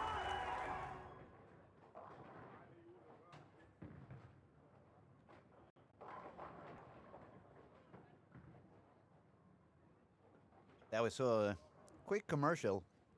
Successful year. One more time. Yeah, that ball is. We can't make enough of them right now. It's such a popular ball. It's been working for so many bowlers all over the world on so many different types of conditions, different types of bowlers, one-handed, two-handed, no thumb, male, female. It's been a heck of a ball. So it's having a lot of success everywhere, and that was great. I mean, I don't know. There's much more to say it, but it's one of the balls that people are drilling multiples of, and that's really your telltale that it's a good pretty one, darn good ball. It's a strong one. Actually, when I texted on Instagram a little bit earlier that you were going to join us for a while, I had 4 or 5 private messages. Can you ask? Can you ask? Guess what? They are all asking, what's the next thing coming out? Yeah, people always want to know. They that. want to know already. What's coming that. next? What's next? You'll have to wait and find out, because I told them I can't tell you. I told them it's going to be no answer. That's like revealing the secret of the next superhero movie.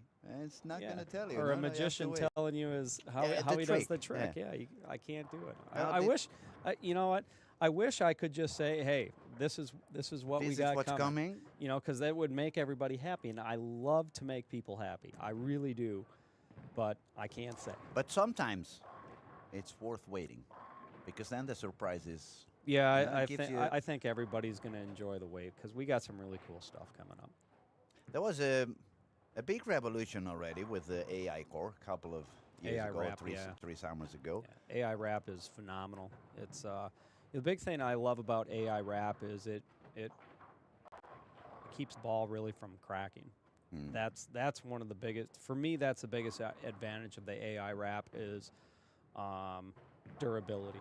So it gives the ball even a stronger keeps the ball together. Life. And this is one of the things, I don't know if people really truly understand this, but reactive resin balls are always getting harder. Okay, because because of the process that we go through and the materials they're made of. Okay, these materials are still always hardening. Okay, everything's still contracting.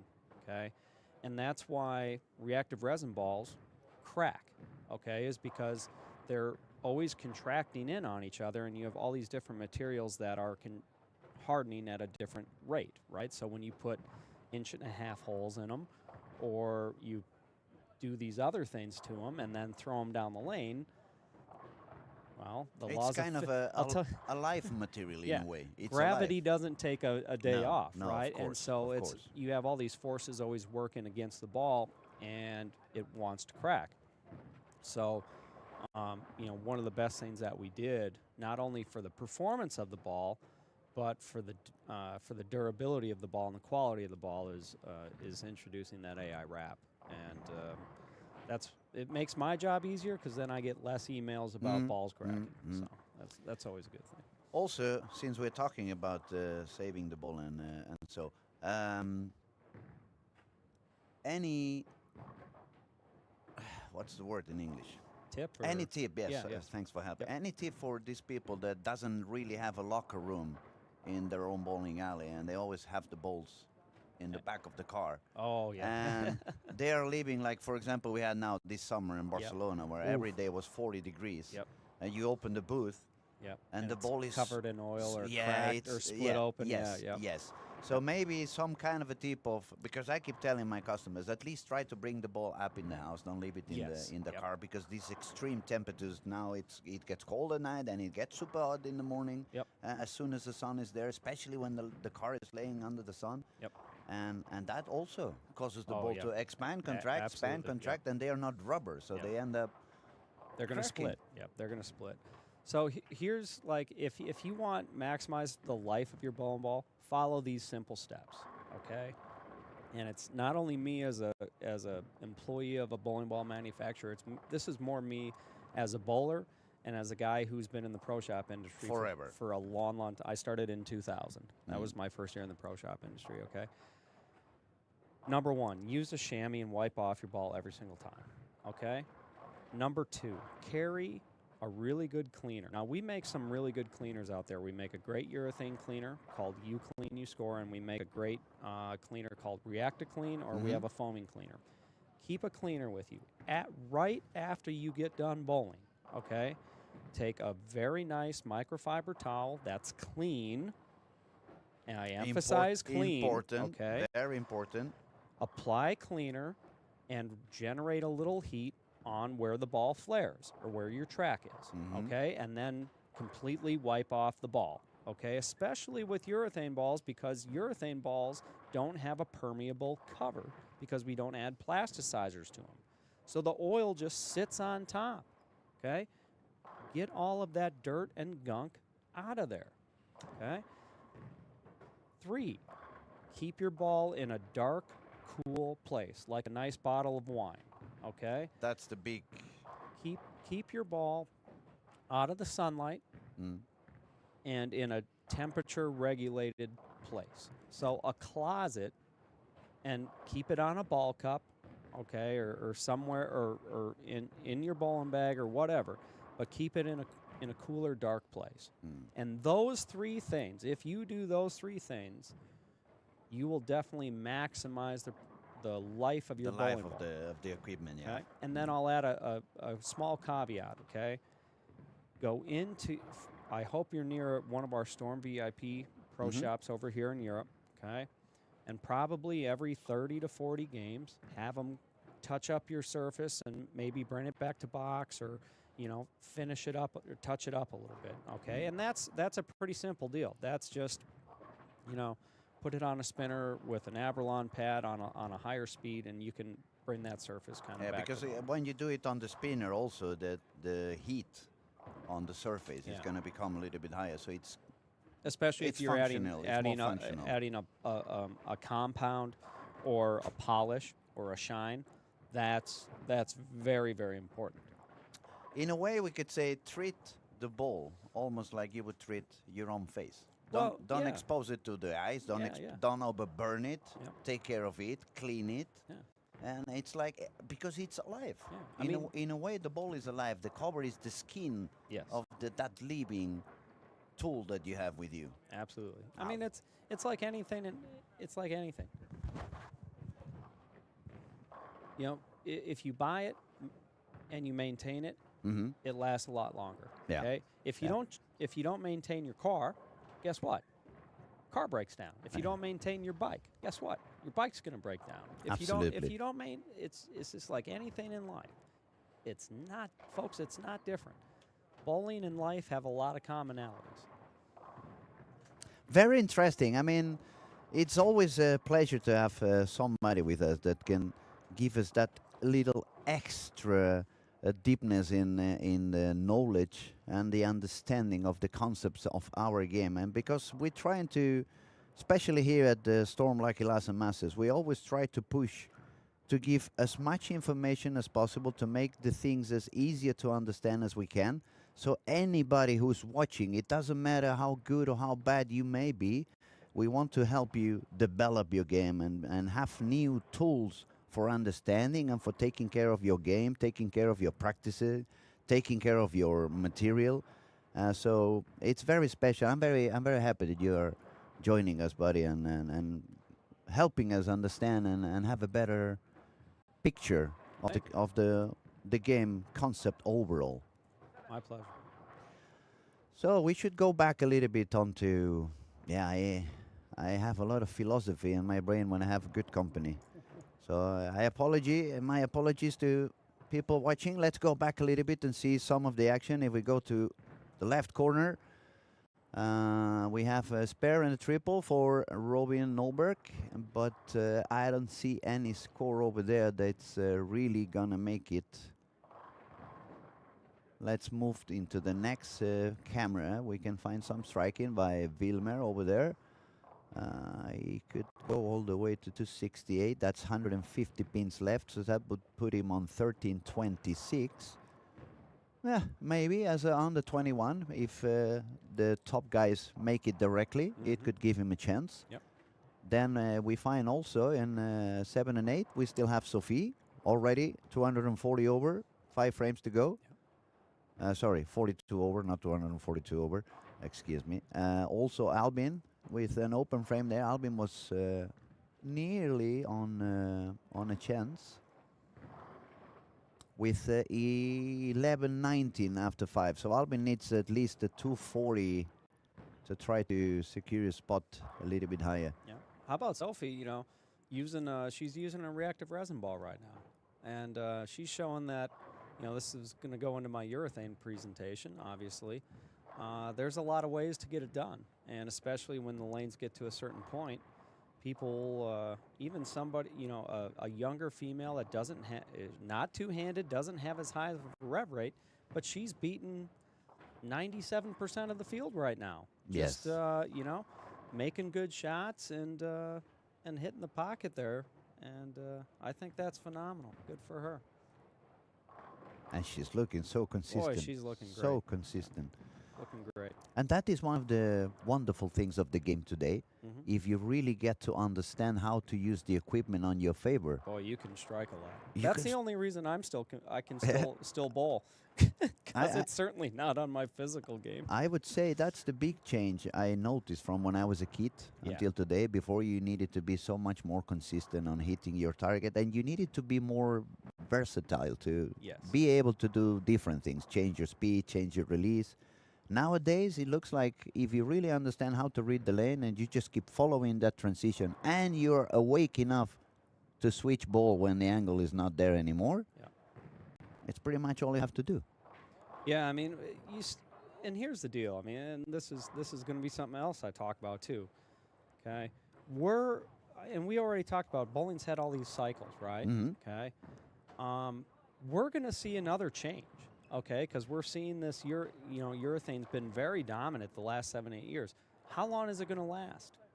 Well, history tells us, okay, that it's going to last anywhere from 10 to 20 years. So we're almost halfway into this change, okay? Another strike by Sophie. Yeah. Wonderful. So that tells me, going off of how we've operated as a sport and industry for the last 70 years, that we're due for a change.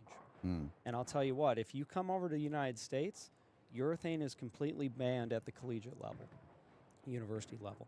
Urethane is completely banned on the women's tour. Urethane is completely banned at the USBC Masters and the US Open.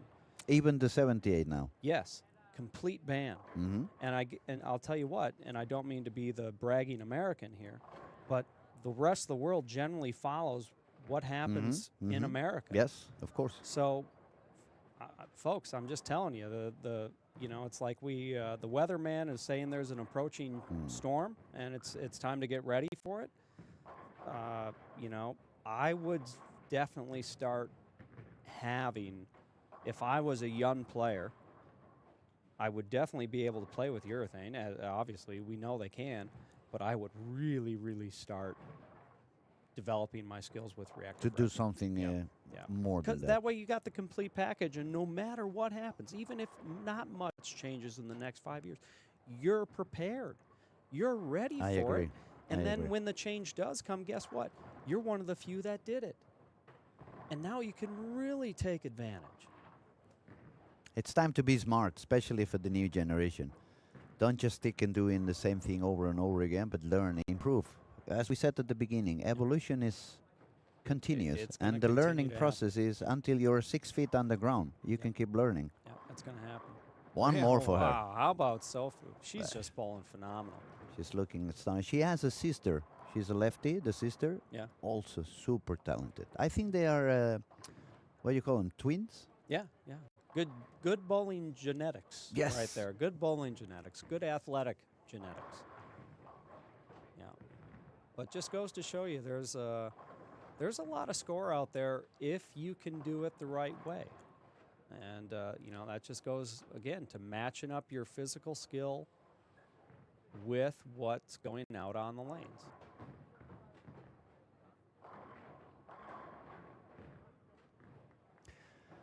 Okay, let's see who else is doing something high. I see Lucas Hagel finally listened, moved inside and did some better striking. It's good to see.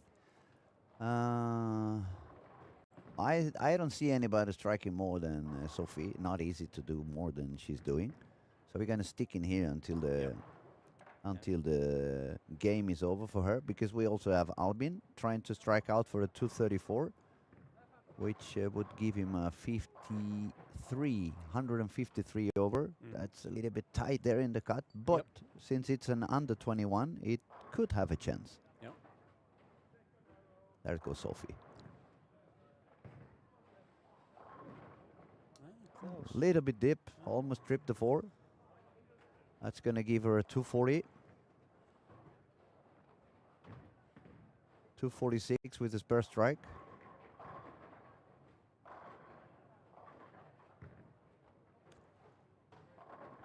And 170 over.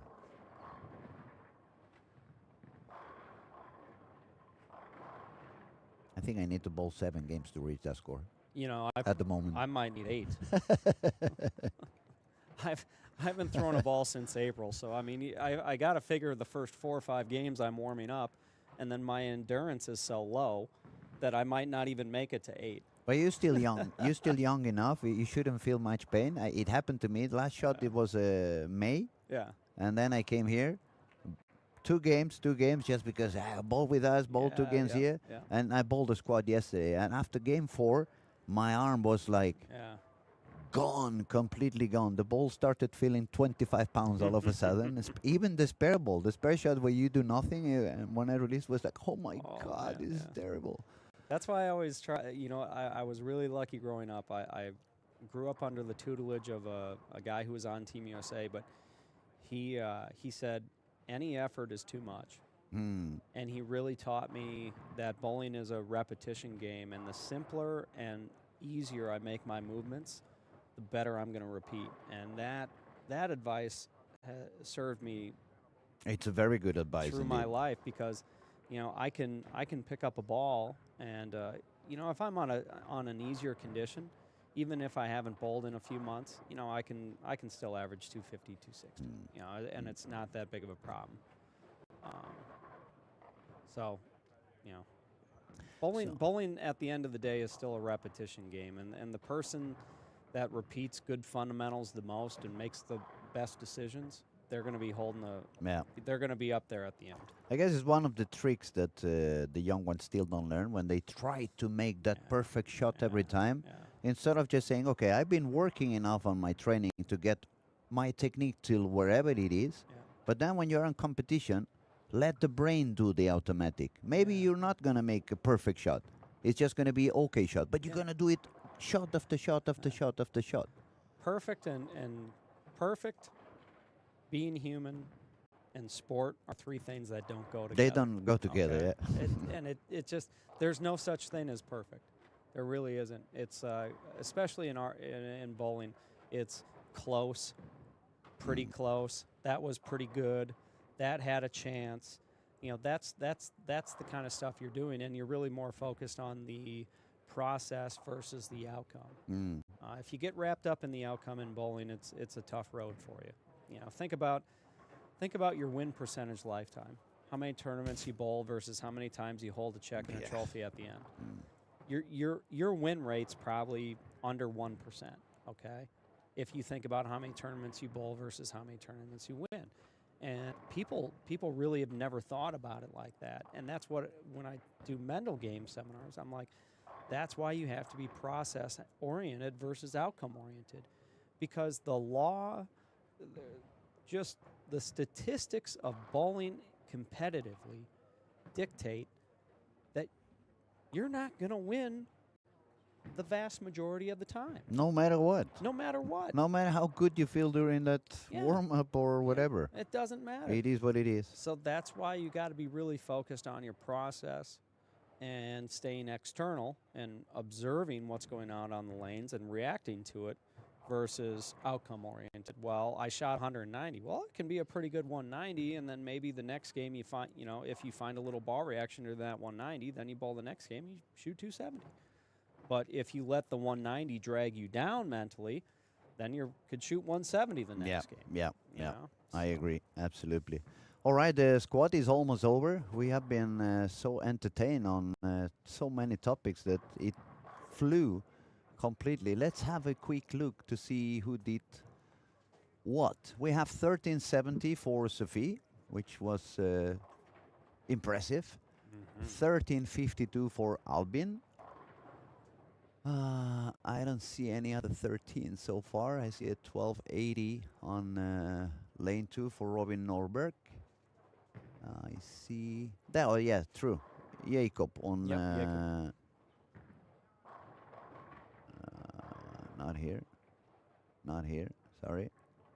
There, Jacob. With 1400 with a spare and a strike. Yeah, very nice. That's a very good performance at the end. 268, 268, 234 on this one. Gets the spur. Yeah. Sparing is very important. It is. It is. It is. And this generation, because they strike so much more than we used to do, they don't really pay that much attention to the sparing anymore. No, they'll just throw another 7-bagger. It'll be all fine. Yeah. So 1400 it is. Yep. Nice bowling by Jacob. Very good. Sophie did great. I mean, I think that's just phenomenal bowling. Great job by her. Especially in, bowling with all the boys and the rev rate and the two hands. I was going to say, do they have 8-pin handicap, the girls? No, because they have their own division to make it into the final. Yep, she beat all those boys scratch. And that's something she should feel really proud about. It was really, really a very solid performance because she's been doing it good from frame one. Yeah. Very consistent, very easy, a little bit of an old school in a way. Yeah, and that just goes to show you, there's a lot of ways to get it done, and it doesn't have to be just one way. Now, before we finish the squad, if anyone from Sweden and Helsingborg area is listening and still not in the bowling alley, grab a cup of coffee, run into the bowling alley because we're going to have the most interesting seminar talking about how the urethane is going to do things for you and how it changes things. And Matt's going to really give you very good tips and a better understanding so you can use all this new knowledge and start practicing on it and become even a better bowler than you guys are already. As we said, 1400 for Jacob, 1370 for Sophie, which is going to be second place in this particular squad. And I think that's it. We'll be back soon with some more action for squad number 3. Let me say thank you again for your cooperation and your time with us, Matt. It was a true pleasure. I've learned some more, which I appreciate as well. Thank you, buddy. And I'll see you around. Okay. Thank you so much. Thank you. And everyone else, I'll see you pretty soon. We'll be back with some more action at squad 3. No, squad 2. This is still the first one. I woke up so early, it feels like it's already the second one. Have a good day. We'll be back pretty soon. Storm Lucky Larsen, 2026. Back.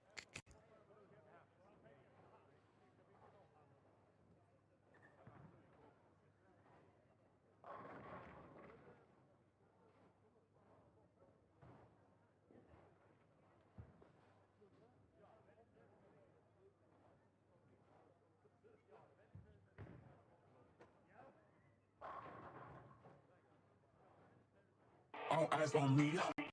All eyes on me. All eyes on me. All eyes on me. All eyes on me.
That concludes the youth forum here this morning. Thanks a lot to everybody bowling, and we saw some fantastic scores.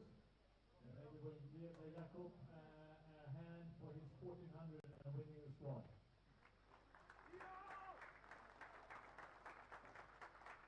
Traveling all the way from Czech Republic, that's a strong performance. We have another really good bowling as well. Next squad will be 12:45, but for everybody that wants to attend to the seminar with Matt and Jesper, please see them at the entrance at 10 to 1 at 12:50. And before that, I would recommend the schnitzel because I've heard it's pretty good. So have some good lunch and see you at the seminar or on the lanes. Thanks a lot for bowling this morning.